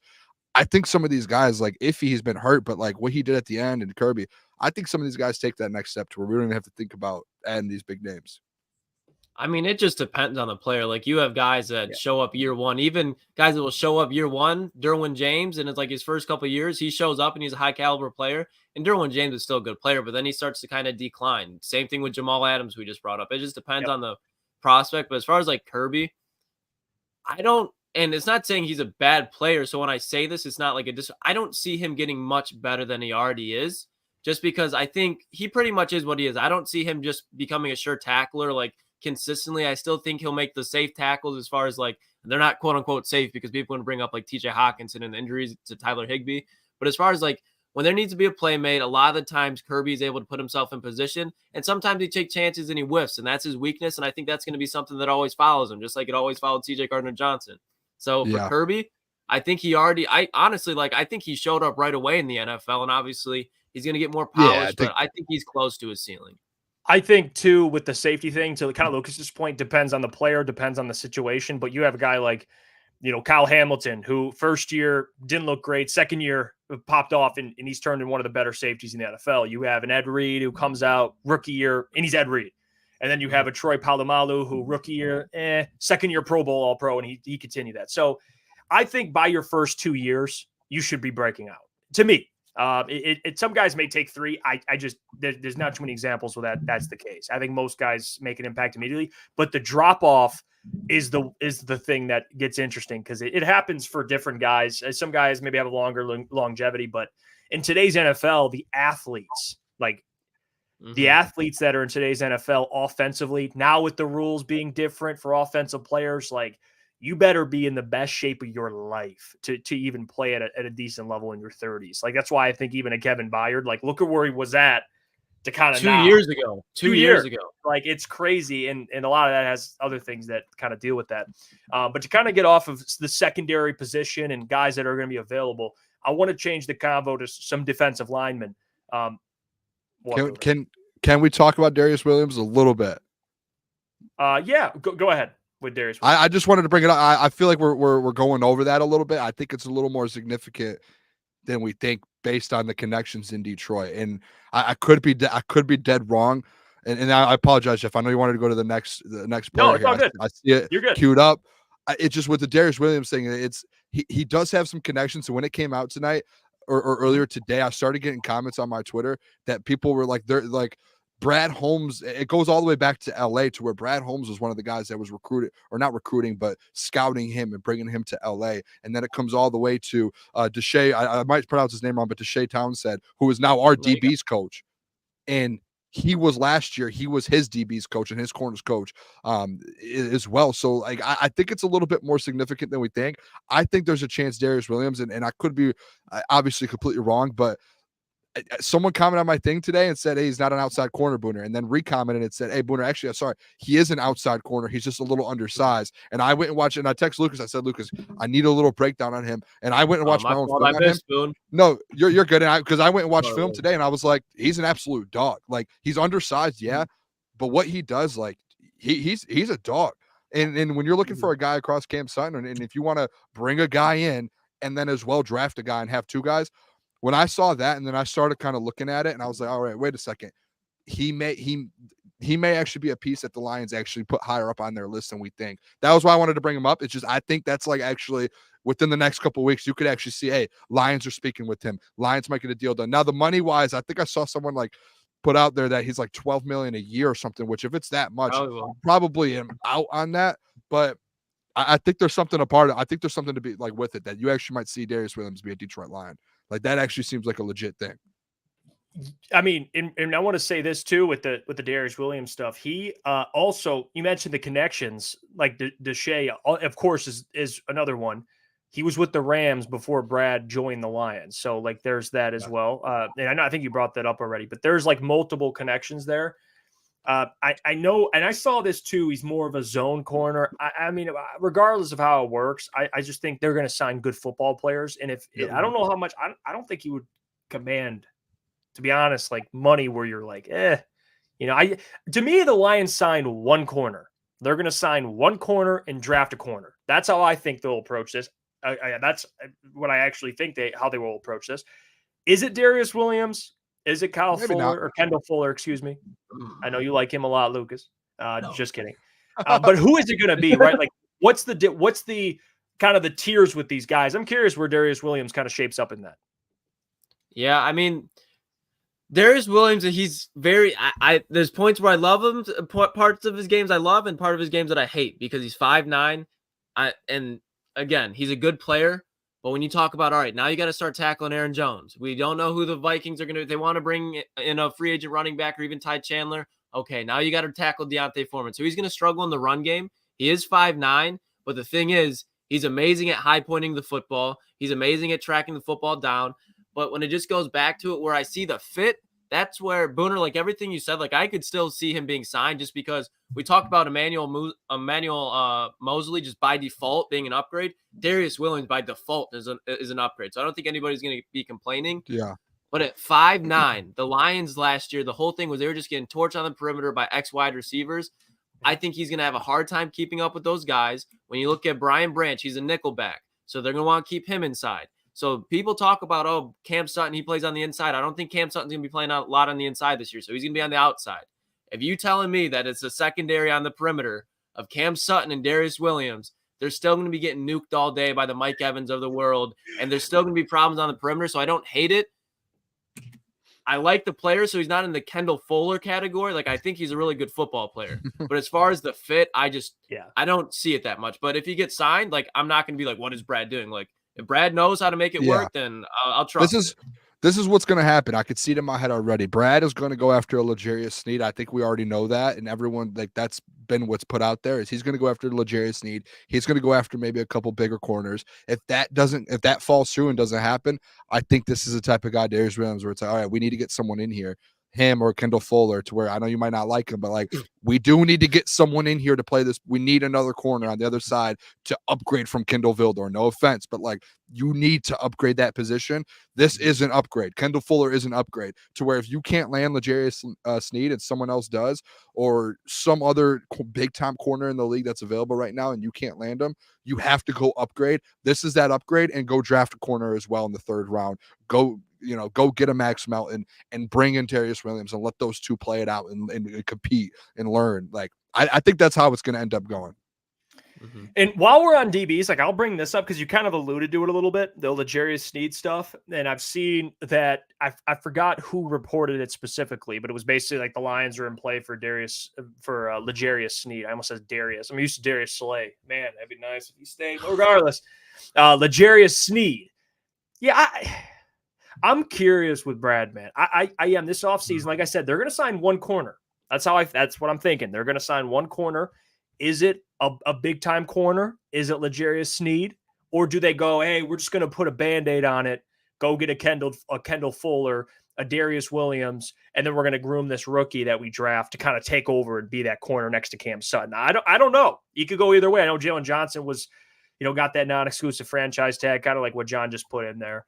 So I don't know if Jalen Johnson would be the guy. Maybe he is, but L'Jarius, I do think with the money the Lions have available, that's why the Lions are listed as a Booner bomb. Jalen Johnson is out. Jalen Johnson is out. He's a non-exclusive. Yes, that deal is going to get done. Everything that I saw Adam Rank saw people put out videos today. He is going to sign a big deal. Like, I think he said before July or something like that. That he's staying in Chicago. You have to go up against him twice a year. Yeah, because if you're signing if you're signing a L'Jarius Sneed, for example, you're going to pay a good amount of money, and you're going to have to fork over some assets to Kansas City, which I just don't know. I'll stand on what I said. I just don't think Brad's going to do that. I don't. That's the feeling I have. And I see. Shout out to Spencer, by the way. Spencer, I need a haircut, by the way. I'm about to see you very soon. He says, still want Danielle Hunter. That's the thing too. Like, in Danielle, he's been quiet. It's been quiet with Danielle. That's a good thing. That means Danielle's ready to hit free agency, and he's ready. Wait till next week. Things are going to get real loud next week. I'll ask you guys. Let's do a fun little segment. If you had to lean, if Brad signs one of the two, L'Jarius Sneed, or it'd be trade and then sign, of course, L'Jarius Sneed or Danielle Hunter, which way would you lean? If Brad were to make a splash signing like that, I'm not saying I think he will, but if he does. I have an answer to this. I think it's L'Jarius Sneed, and I think he drafts a defensive. If he makes that move, he drafts a first-round defensive end or defensive tackle, and you may see him be aggressive in the draft. That's where I'm at with it. To where if he doesn't address, oh, my bad, Boone. No, I would just say if he doesn't whatever one he doesn't address, he'll address it in the first round. I think he's a better chance of getting a better defensive lineman in the first round than a corner. And you can get L'Jarius Sneed on top of it. I'm going to go with Danielle Hunter because I think that gives you the best edge rushing duo in the NFL. And I think it's hard to beat that when you already have a Brian Brandt. You can go who they already have on the defense to pair with a top 5 offense. That's how you control the line of scrimmage, both in the pass and the run game. And if you can do that, you can create problems where, you could be worse in the secondary, and you can go in the draft and you can get Emmanuel Moseley or Darius Williams type of player, but those guys are going to get more opportunities than they ever have before. If you have Danielle Hunter, Aiden Hutchinson, and then Brad's still going to address the defensive line in the draft too. They add a Braden Fisk in the second round. Like, oh my gosh! Don't get me wrong, too. I would love Danielle Hunter as well. I would love Danielle Hunter, but the question is, what do you think Brad would do? Yes.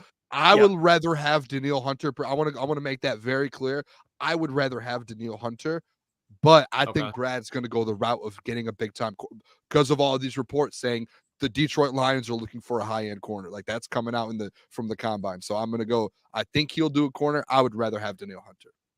I will say, and to kind of Boone's point, like we've talked about, Danielle is if you're signing an edge, it's Danielle Hunter, just because that's our preference. Now, what do I think Brad would do? I think it'd be Danielle Hunter. And here's why. You don't have to give up assets. You just have to pay him. And he's a little older. Sure. And I think that you could get a shorter term deal with him. Absolutely. And keep it flexible. That's why I think, you're not giving up assets. To kind of Lucas's point, and I think you made this point, Lucas, could be wrong, but the pass rush, if you don't have a pass rush, what's the guys on the back end going to do anyway? So, that's where I would lean. I would go Daniil, but who knows? Like the reports you're hearing, like to Booner's point, like they're hearing the Lions are in the market for a top tier corner. But I saw it again today that the Lions, Vikings, and some other team or I can't remember what it was actually. What if the silence about Daniil Hunter? It's a good thing. He knows where he's going. He knows where he's going. Mm-hmm. That would be. What if Brad's like, hey, what if Brad's like, listen, like just put out this information. I'm talking to Daniil on the back end. We'll see what he thinks. Maybe the first day of free agency, boom, he's a Lion. Everyone's like, what? What happened? How did he become? If anybody knows the problems that Daniil Hunter's caused, it's the Detroit Lions. So if anybody's like, I don't care what it cost, bring me Daniil Hunter, they're going to be, and because at the end of the day, he's been waiting to get extended from Minnesota for a long time. So for him to I would not be surprised in the slight if he gives Minnesota the bird and be like, you didn't pay me? Okay, Detroit's going to. I'm going to cause you havoc twice a year. So I could see that happening. All right, real quick. Two things. First thing, I did hear on 97.1, I was listening to it like a week ago. Someone did bring up, what if Brad Holmes went out there and got L'Jarius Sneed and Daniil Hunter? It's a lot of money, but what if he a short term? Because this is the thing, is Jeff, you just said this, a short term deal. I don't think it'll happen. A short term deal with Daniil Hunter. I brought that up. I want to know what you guys think about the short-term deal, because I did bring that up a couple weeks ago, and I was told there is no and this was by you guys, and I'm not trying to like throw you guys under the bus. I'm just saying you guys did tell me. I said I was like, what if you get Daniil Hunter on a 3-year deal or a 2 or 3 year deal, something cheap? And you guys were right away like, there's cheap. No way. No. Not cheap. Well, I mean, it is cheaper when you go from 4 to 2 or 3. Like the price changes a little bit.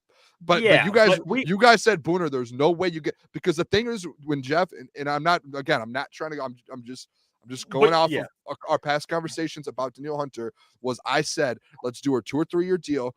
And then when he's off the books, that's when you extend Hutch. That's when Kirby's ready. That's when these guys are ready. And I was told that you guys said there's no chance Daniil Hunter goes no.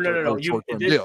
So that's where I'm just wondering, like, where are we at with that? Hold on, let me clarify. I'm just wondering, because I did say that, I did get a little pushback.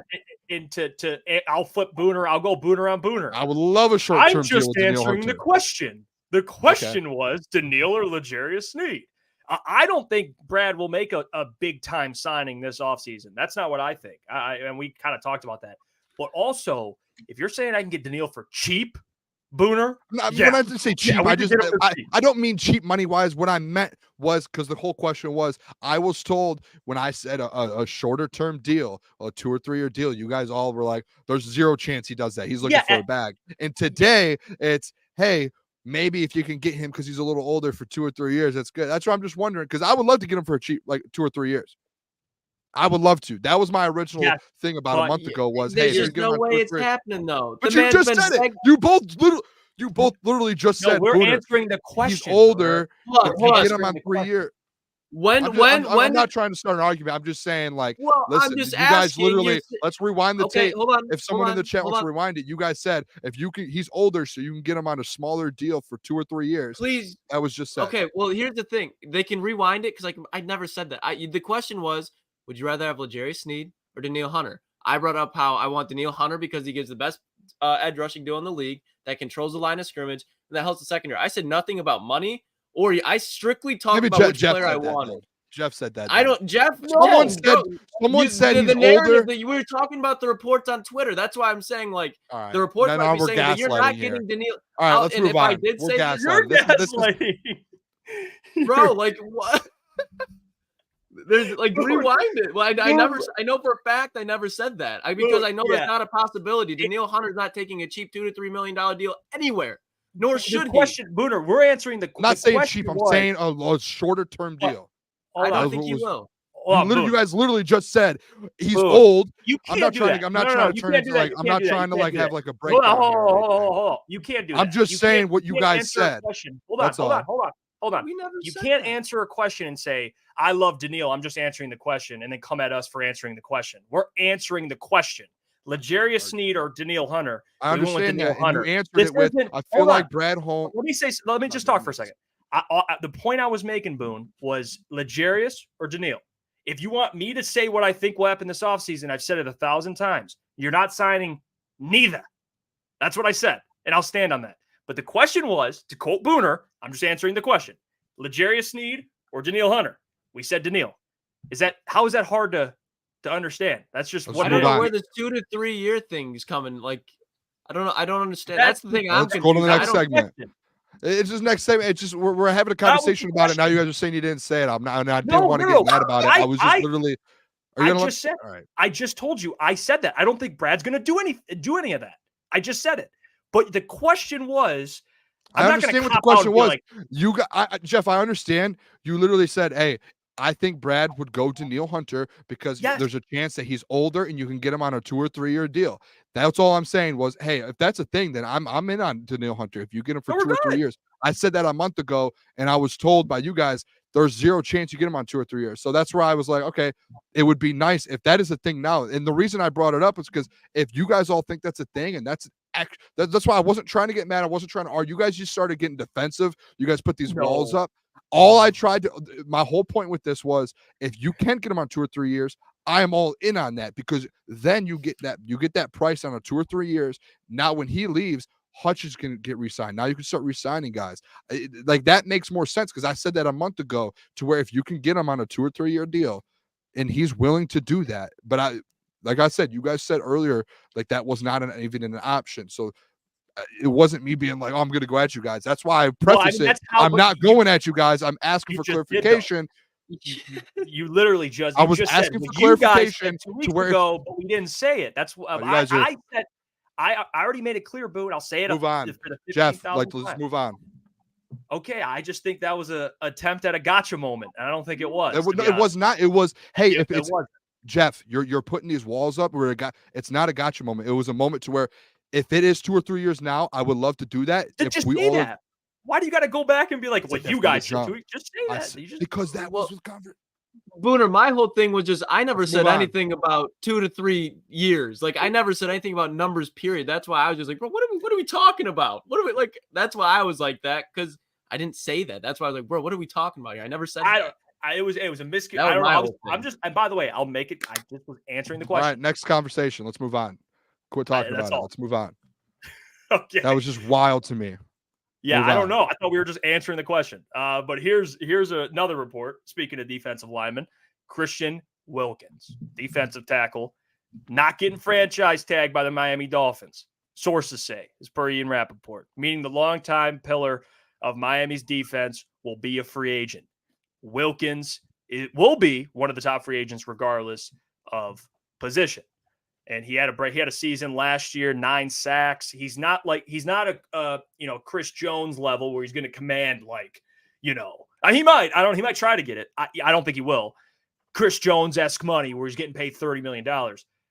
I like Christian Wilkins, but to me, if you're gonna sign a defensive tackle, maybe it's more in the wheelhouse of a Christian Wilkins. I don't know how much you would command. If it's in the ballpark of like affordable, then yeah. But he's also, like Eduardo put, he wants to make in the mid-20s, which that is blasphemy. So I'm out on Christian Wilkins. If Brad proves me wrong and goes out and signs somebody, we all agree it would be a Danielle or a L'Jarius Sneed. Those are the options. I don't think he goes after Christian Wilkins. I still think a guy like a Leonard Floyd would be a good option. Then you draft a defensive tackle. That's me, though. That's me.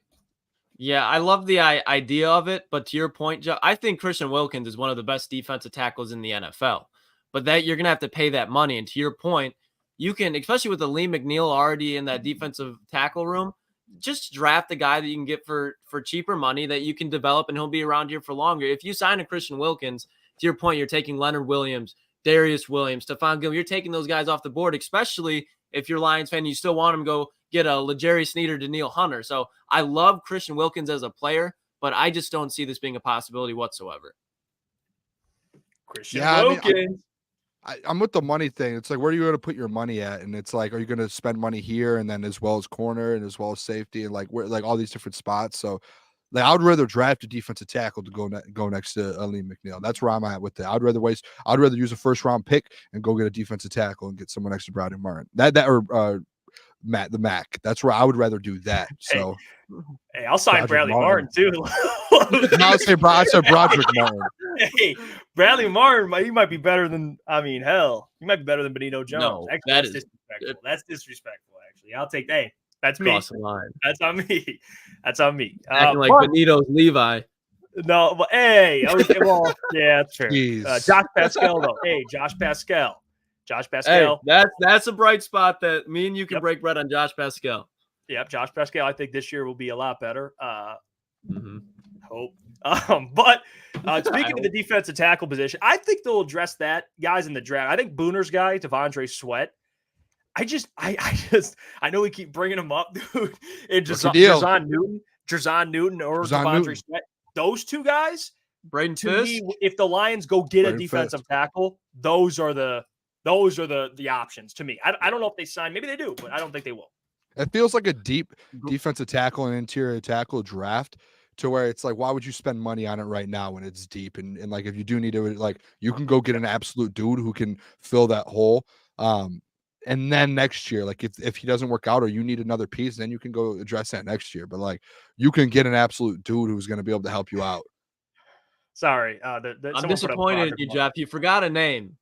You forgot about Big Grove over in Indianapolis right now. We are just in the combine. We're in Grover Stewart City. Grover Stewart, they bring him in. It's a people eater right there. That frees Aleem. Big Grover. Big Grove. Big Grove. Get out there, Grove. I'm all in on that. Close some problems, Grove. Is he? What? I don't know how to. Is he? How much? How much you think a guy like Big Grove would? What are you paying that guy? Like seriously?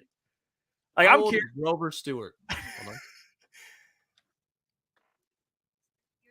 He's 30 years old. Okay. So if I had to guess, he's going to command. He's coming off some good seasons. He's going to be probably. I'm not going to say he's going to be under 9. I could see some team, like a bad team that's like, we need a veteran to help us now. They'll pay him more. But for Brad, I could see like 7, 2 years, $14 million type of thing. Devondre and Big Grove, man. But yeah, you can still bring it to imagine a goal line package. Aiden Hutchinson, Devondre Sweat, Grover Stewart, Aleem McNeil, and then you can insert the defensive end whoever you want. You're not getting a yard. Jeez. Hey, Brodric Martin. Like, oh man. Well, I mean, big fella. Don't he's got to prove that he deserves to be. I'm trying to just get the biggest guys out there. I mean, when you see, when I look up Grover Stewart, and I have to really, this is a giant, massive human being, giant man, massive, huge. He'd eat Jahmyr Gibbs for breakfast. No, he is 6'6". I mean, Jesus, man, an absolute. I don't think they do both. I think. Whoa! Let me address this. I don't think they do both. If they draft a defensive tackle, they're either drafting one or they're signing one. Maybe they sign one because they think Brodric Martin. I know you're going to hate this, Lucas. Cover your ears. Brodric Martin. Maybe they think he's got a little something to give. Maybe he's got a little something to give. So if they're gonna address it, maybe they sign a veteran and they get Brodric because they'd also be going back to back early in the draft for defensive tackles. That's what it is. They need to. Okay. You do it once and it fails. It doesn't work. And I'm not. Well, is Brodric fail? Brodric's ceiling is a nice rotational piece. Just because of the timing, man. They need to win now, and he's not a guy you're going to put out there to win now. And when you keep putting out players, maybe like you know what Brodric will be, if anything, he'll be a guy that breaks out the last year on his contract. And I can be flamed in the comments for anything like that, but I'm just out on it. I just don't see the road to success for Brodric Martin if they're going to be re-upping the defensive line again. Well, I know Boone's with me. I know, Brodric, you wait. You give him some time. We've seen some development. We've seen some development. All right, with this. There's a reason Brad drafted him. You have to give him some time. And Levi? Okay. Levi was just that was a back injury, all right? I've got nothing before that. What happened before? Got nothing for that. But Brodric, give him another year. After this year, I'll tell you what, Lucas. After this year, in his third year, if he doesn't do anything in that third year, I will say that was a bust. That was a bad pick. But I'll give you this. Gotta let him. I like Brodric a lot more than I like Levi. I'll give you guys that much. Yeah. One was a second, one was a third. Who was the? Who? Yeah. Okay. Levi was second. Yeah. All right. Just throw that out there. Yeah, he was in the behemoth out of Washington. No, that's Brad's only. This year, he's going to make a problem on this defensive line. Benito Brad's Jones only miss, man. It's one of his only misses.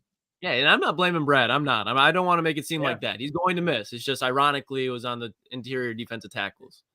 And also to Lisa's point, here, let me find this. You can't count. Excuse me. You can't count on Brodric Martin, which right now you cannot. Right now, like you're not. Like I don't think Brad should approach this free agency and be like, he's like filling out the sheet and he's like, all right, checking positions. He's like, defensive tackle, we're good. We got Brodric. Like I don't think he's doing that. I don't think he should do that. But hey, I'm just saying to kind of what me and Boone believe in. I think Brodric. To me, he's got a higher ceiling than Levi Onwuzurike. I think even coming out of college, just physically. I mean, he is. I know he went to Western Kentucky and he has to get his pad level right. And there's things he's got to work on, but you can't teach what God gives you. And that's a 6'5", 300 pound. You can't. Hey, you can't talking about Levi? No, that's a Kelvin Benjamin, bro. He was all over bit. And then he was a Popeye's biscuit away from being a tight end. And then he got moved to tight end. Well, hold on. He was still gifted. What he was gifted, he just didn't. What did he do with it? You know what I mean? Like Brodric was gifted. He's 6'5", 330.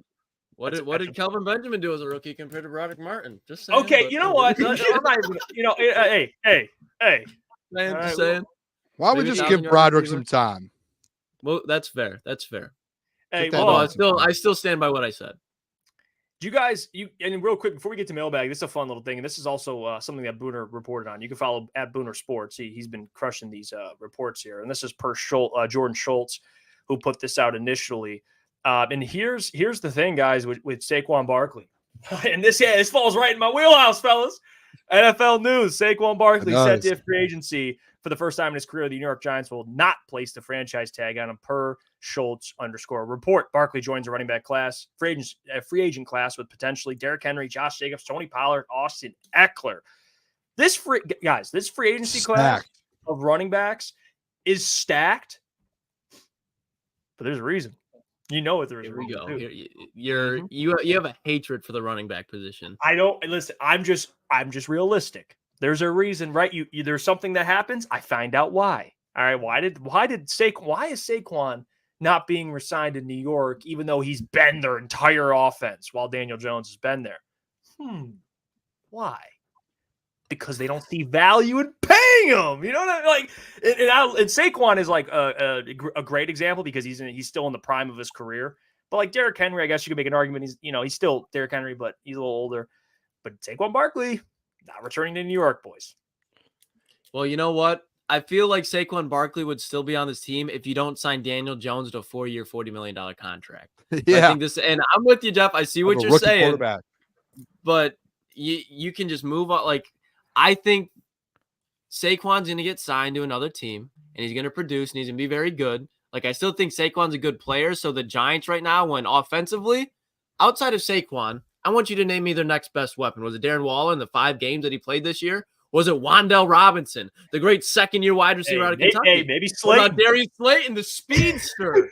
I mean, you're going to release Saquon Barkley. I understand it financially, but let's just look at what this team is building around. It's built around the run game with Brian Dable. He likes to get dynamic in it. There's not many more dynamic running backs outside of Saquon Barkley in the NFL. Christian McCaffrey, Alvin Kamara, but Saquon's in that area. So I see it financially, but for the Giants, man, this is just, again, you're suffering consequences for signing a quarterback like Daniel Jones off a year like that. Yep. It's tough too, because like the running back, what I think is going to end up happening, I think what's going to happen within all of this is like these running backs, I don't think they're going to get as much as they think going into free agency. Like I think a lot of these like higher level guys might get like $10 million a year, maybe like 12 at max, like a Saquon, but like a Derrick Henry, like maybe like 8 to 10 million, like a Josh Jacobs, like a 10 million. So I think what's going to happen is they're all going to get out in this market and they're going to realize that, hey, teams might not want to pay for me. So a lot of these guys are going to end up being cheap. And that's why I think a team like the Giants, like they're going through these negotiations, and I'm sure Saquon was like trying to get the most out of it. Like, I want this. And they just signed Daniel Jones, to where if they don't sign Daniel Jones to that big contract and they have like an out at some point, they could easily like this year go up and go get a JJ McCarthy, or if a Jane Daniels somehow they can move up, or like a Drake May or Bone. Like they could have made a move and still have they could have still had Saquon here at a decent price. So they did. I'm with Lucas. They messed up on that. I'm interested to see where these guys go. Like imagine a Saquon Barkley going to Houston, because Houston has CJ Stroud on a rookie deal. Yes, a rookie deal in Houston. Like they're not paying anyone right now. They can afford to pay Saquon $10 million. Yeah, like Minnesota, there are places that will take these running backs, and they'll spend $10 million a year on them. And there's teams that has rookie quarterbacks or cheaper quarterbacks. Like if Baker signs in Tampa, like Tampa's, I mean, I guess they had Rashad White. But they do need another back. Like, would it be Saquon's been getting ran into the ground, and you have a receiving back in Rashad White? Like that's a good possibility too. Like every team outside of like the Lions, the 49ers, I could see him even going to Philly. Like every team in the NFL besides probably 3 or 4 wants Saquon Barkley. Baltimore's going to look at one of these running backs. Like there's going to be teams that are like, hey, we can use this and we could spend the $10 million a year, because as the free agent market starts to go and running backs are starting to negotiate their deals, they're going to be like, oh yeah, we're not worth as much as we thought. And like I just looked at Spotrac, like the market value for Josh Jacobs, it says 10.5 million. For Saquon, it says 10 million. Like they're not going to get like this 15 million deal that Christian McCaffrey got, and it's just not going to happen, which might actually end up being good for Jahmyr Gibbs down the line, to where if that running back kind of goes down a little bit, that value, then I'm with you on that though, Jeff. Like this is exactly what you talk about all the time, to where once those deals are up, you don't want to keep extending guys especially if you have a quarterback on a big deal. Yeah, and I think, to tell you what I think is going to happen, and there's a cluster at the running back position in free agency, and all the salaries are going to kind of level out. And it's unfortunate. Like if anybody has a son out there and you're playing sports and he's playing tackle football, don't let him play running back. Don't let him play running back. It just don't. You're talking financially, especially guys that, want to make a career for themselves, make a lot of money. Now with the NIL, maybe in college, you'd be a star running back. It's the star of college football, Blake Corum, right? You hate running backs, man. No. I'm just saying, cut that position out of football. We don't need the running back anymore. This is therapist Jeff. Now, I'm not a licensed therapist, but this is therapist Jeff. Like talking to everyone who has a son out there. If they're playing football, playing running back, it's just not a good idea at all, because of how they're treated. I'm going to be honest, guys. I actually have a soft spot for him. It's unfortunate. Like it sucks. Here we go. The martyrs of the NFL. You can't push the narrative and then say, "Oh, whoa, bro." This is so. You know what that is? It's because it's the football god saying, "Jeff, thank you for doing what you did." You know what I mean? Well. I'm not trying. It's not even like, because what I've always tried to do is be honest about what I think about the NFL and how it's heading with running backs, and it's the truth. Doesn't mean I don't have a salt. Like I feel bad for these guys. I want these guys to make money. That's where we're at the NFL. Like, you know what I mean? They're not going to get what they think they deserve, and that's just the case. It is what it is. Because people like you out there. Yeah, I'm telling their kids to never play the running back position again. It should go extinct. There should never be another one ever. Yeah, no. If you want your kid to play football, bring back fullbacks. Be a kicker. Be a kicker. Yeah. Make money. You don't have to do a ton. Kick the ball. You can have a dad bod come out there and kick a couple times a game, make him a couple $1 million. Like it's life, man. So I have no problem with that. But yeah, we'll get to our first question here in Mailbag. We've got about 13 minutes left. I know we start late the last couple of days, so we'll start a little early. Make sure we get some more questions in here. Eduardo starts us off. If the Lions sign Snead or Hunter, can we get the crew to eat anchovies and pineapple pizza live on air? Oh my! I feel like we should celebrate. Why do at the same? Eduardo, why are we? Bro, anchovies is like, I honestly like, and the whole conversation Never makes had me cringe of pineapple on pizza. Why are you messing up a pie? Makes me cringe. Just don't touch it. Just leave it. You know, if you like different variations, maybe you like a meat lovers. Just don't. Why are you trying to? Okay. Why are you adding anchovies? Why are you adding pineapples? Pineapple's solid. It's not a go-to, but like Hawaiian pizza slaps. Just a Hawaiian pizza, pepperoni, cheese, pepperoni. I'm not even a barbecue chicken fan. You know, maybe even a veggie. You know what I mean? I like a normal pizza. Pepperoni, man. That's how we do it. I don't like anchovies. Xavier, I've never tried anchovies. I have family members that eat anchovies. It smells gross. Actually, my dad likes anchovies. It smells gross. Don't want nothing to do with it. Keep it away from me. I got a restraining order on anchovies. So I don't want nothing to do with it. We'll start. Oh, look at. Okay, we'll get to this question here. Okay, I want to make sure I go in order. I don't want to miss anybody's question. Okay, ETN. Mailbag, who are your top 5 teams you think will be the biggest threats of the Detroit Lions? NFL wise, yeah, because NFC is kind of like it's such a drop. You have to go in order. 49ers. Just give me names. Chiefs, 49ers, Chiefs, Packers. I don't hate that. Yeah, I don't hate it. Yeah. Especially Bengals. NFC. I don't know if there's another NFC team that I'm like really outside. Yeah, of I would. I do think the Eagles have a bounce back. Philly, yes. I'm all in. I'm all in on the Philadelphia Eagles winning their division. So I'll go Philly. There's got to be another AFC team though, like the Bills or something. Yeah. Yeah. I think you Ravens. guys nailed it all. Yeah, Ravens obviously. Oh my gosh. It's a lot of teams the next year. Yeah, this teams that are kind of in a rebuild, but they're on their way. They're kind of figuring it out. But the Lions I think they'll just be so far ahead. It's like, you know, running a marathon. Like they're just starting off, and the Lions are already near the finish line, like trying to get there. So, you know, they can improve all they want. Analogy. I love that one. But the Lions are already, you know, they're ahead of schedule by far. Sarah asked, Mailbag, what's your favorite chocolate dessert? I'm not a chocolate guy, man. Me either. I don't like dessert. I'm not a big dessert guy. I will say Jeff's dessert. When we went to his house, he made these like croissants with marshmallow and chocolate in them, and cooked. Unbelievable, like s'mores croissant. If anybody likes, I don't know why. I don't know where. It's just random. I've started to do this thing where I make chocolate croissants. All right, actually, chocolate and marshmallow. Dude, it's like a s'mores. It is. Yeah, I gotta stop. Actually, I'm trying to get right. That thing saved the rescue. I had like, dude, six or seven rum shots, and I went back to Jeff's, and I'm just laying there like half alive on his bed, and he comes down there 2 chocolate croissants, and oh my god, oh my so god, good, dude. I was shocked.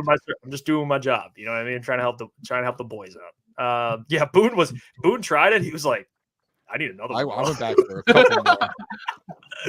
I don't blame them. They're good. All right, John Hughes, Mailbag. Do you think the Lions sign a DN and draft a cornerback, or do they draft a DN and sign a cornerback? Which do you prefer? That's a good question, actually. Okay. Not that the others weren't, but that one it makes me think for a second. I think it's the DN cornerbacks. Draft a DN, sign a cornerback. Yeah. If we're being real, I'm gonna go because to get a good corner, you have to trade up. I think it's a deep. Like I'm gonna stick with it. It's a deeper defensive line draft to where you could probably. But if you're talking about edge specifically, if the Lions they traded up, I don't know. Like, I honestly, Boone's right because I agree. I think if you get a veteran defense, like I brought up Leonard Floyd, right? So like you draft a corner, which I like a lot of corners in this draft. I think that would make sense, but also. They get like a Darius Robinson, and then you sign like a veteran corner. Like they can do both. I would lean with Darius Sneed and Darius Robinson. That's a pretty good addition to your defense. I'm gonna lean with. I'm gonna sign a corner and then draft a defensive guy. Unless you sign Danielle Hunter. Let's get back to this again on a 2-year deal. And I'm just kidding. And then you trade up. You're the one that wanted to move on, Booner. We can bring. And then you trade up, and and go get Quinyon Mitchell. Hey.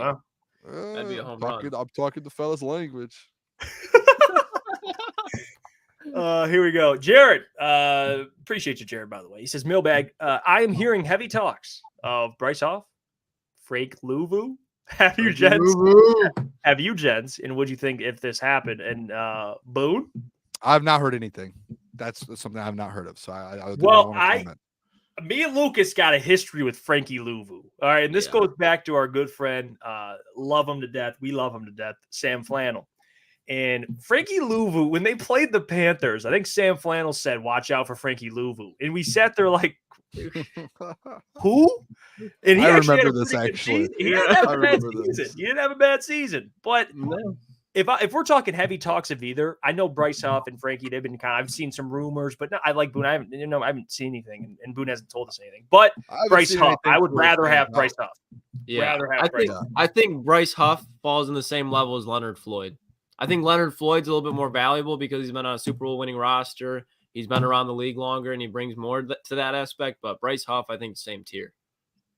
Yeah, I agree there. Xavier D, who do you want our biggest rivalry to be? 49ers. I'm still salty about what happened. I hope I want that to be the game. Like, it's on TV. I hope it's on Sunday night. We're all locked in. Like, gonna whoop some ass. Try to think of like other ones outside of like the division. I think it'd be cool if like they always found a way to set up the Chiefs and Lions. They got that rivalry going. That was a good one. And NFC, AFC action every year. That'd be sweet. That's a good one too. I will say the Packers thing. I kind of, when time does say that, I kind of fall for that a little bit, because like if you have a rival in the division, that means, and especially like when what he was saying is like, if you're a rival with someone, that means you've been good for a little while and you've been competing with them for a little while. And then especially on top of that in the division, that means year after year, you're competing for the division, which I would love. Like, that's kind of our expectations, is the next 10 years plus you want to be in that conversation, not just like the next 2 or 3. It's like the next 10 to 12 years. Like, you want to be in that division race every year. And if you're rivals with the Packers, that means you're in it. So I would love that. But 49ers, obviously, I saw Zach's put in there the Cowboys. I would love to. I want redemption on the Cowboys so bad. I feel like we just never beat them, and I just want to play them, win, and never play them again. Yeah, I don't even want it to be a rivalry. Get the last kill and then move on. Yep, that's what I want. This question, Jesse Adams. I missed the first half of the show, boys. You should go check it out. We had Tom Grossi on, so you definitely got to check that one out.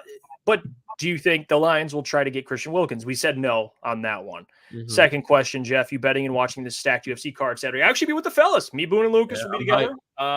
We'll actually be out in Royal Oak. So if you're going out there, hey, come say hi. We'll be hanging around. We'll catch the flights out there. Come talk about Daniel Hunter's contract with me. Yeah. Yeah. Boone is open to chopping it up. I will say about the UFC card, guys, I'll go with my picks, at least for the main card.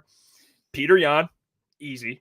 Gilbert Burns, Kevin Holland. They got Burns fighting too. I didn't even see that. Burns, he's fighting Jack Della Maddalena. I think his name is Jack Della Maddalena from Australia.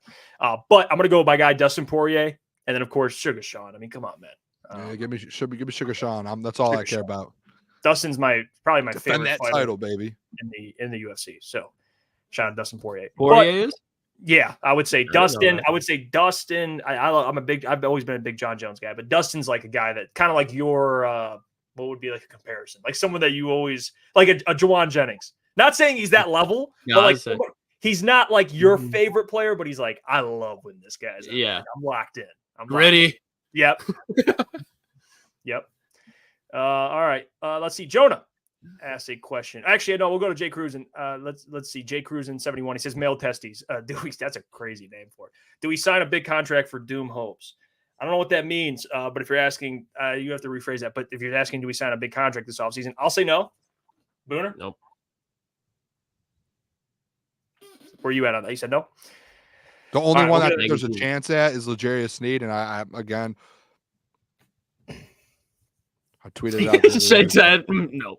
Someone put out a tweet and gave like a scenario, and I just said I'll politely decline. All right, next one. Jonah, Mailbag, do you have any plans for the live draft watch? If so, when and where and cost? So Jonah will be downtown for the NFL draft.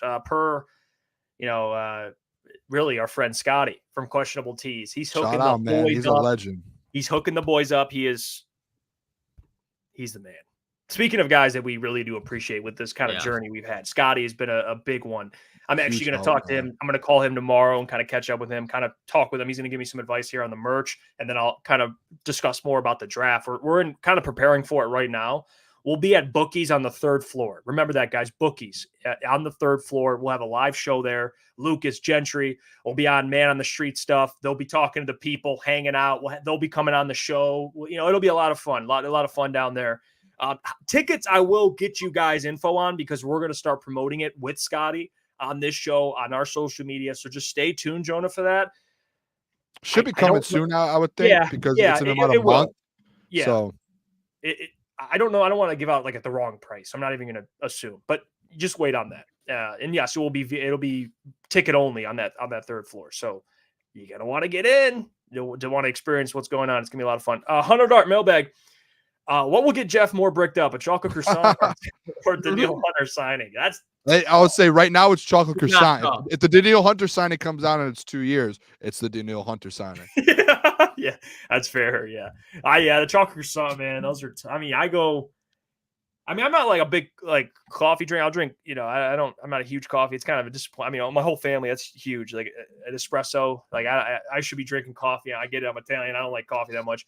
But when I go to Starbucks, I'm getting that chocolate croissant. You got one when we were in Indy. You made sure. Every time, you made sure. Hey, Mike took care of the boy, man. You guys went. You met Sean Payton. Kind of sad you didn't say, hey, we got a Broncos slappy who tried to take you guys to win 10 games. You're the first person I thought of. Yeah, no. But you also said Russell Wilson was going to cook and they were going to win 10 games. Okay, all right. Oh, we didn't even talk Russell Wilson today.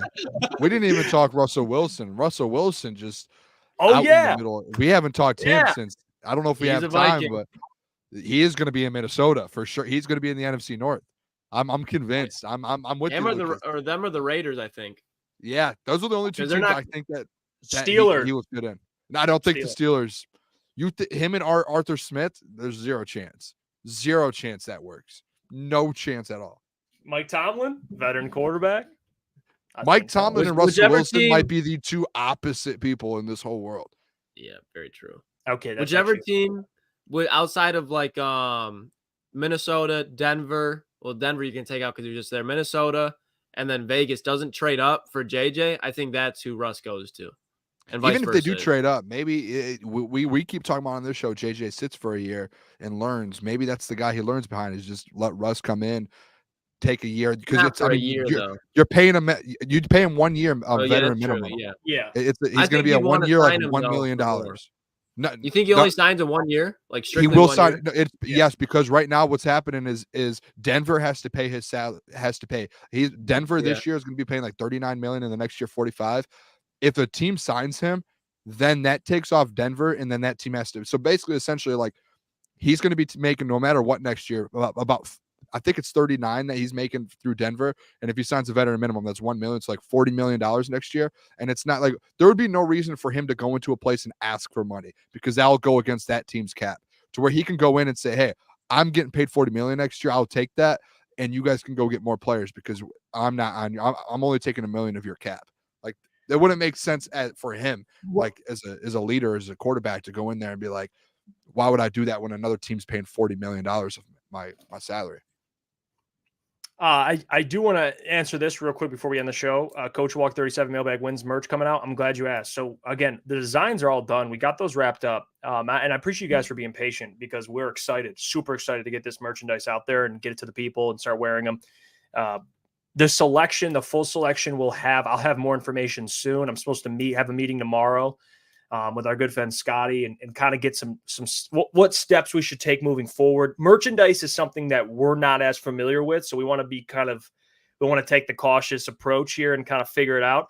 So I'll have information probably by next week. Hold me to it, Coach Walk, please, because I want to make sure we get merchandise out there. What we're probably going to do for merchandise is have all our, I don't want to say basic, but the normal crunch time stuff always available, and then we'll have really unique special designs on limited drops, which we're going to do just kind of depending on the date, just depending on when it is, but we'll have like a limited supply of those limited shirts, sell those, but the more just crunch time and it'll be still a sweet shirt and hoodies and stuff like that, that'll be always available. Does that make sense, guys? I say that right? Yeah. Okay. Yeah. Said that perfectly well. All right. So yeah, we're going to get out of here. we do appreciate you. Appreciate Tom Grossi. Yeah. We appreciate every Shout single out one Tom. of you people for sticking with us, supporting the program.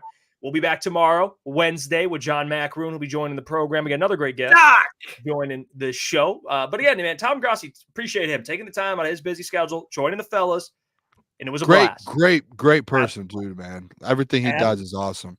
Yep, absolutely awesome. Until tomorrow, have a blessed night. Have a blessed night, everybody. We'll catch you tomorrow. And deuces. Love you guys. See you later.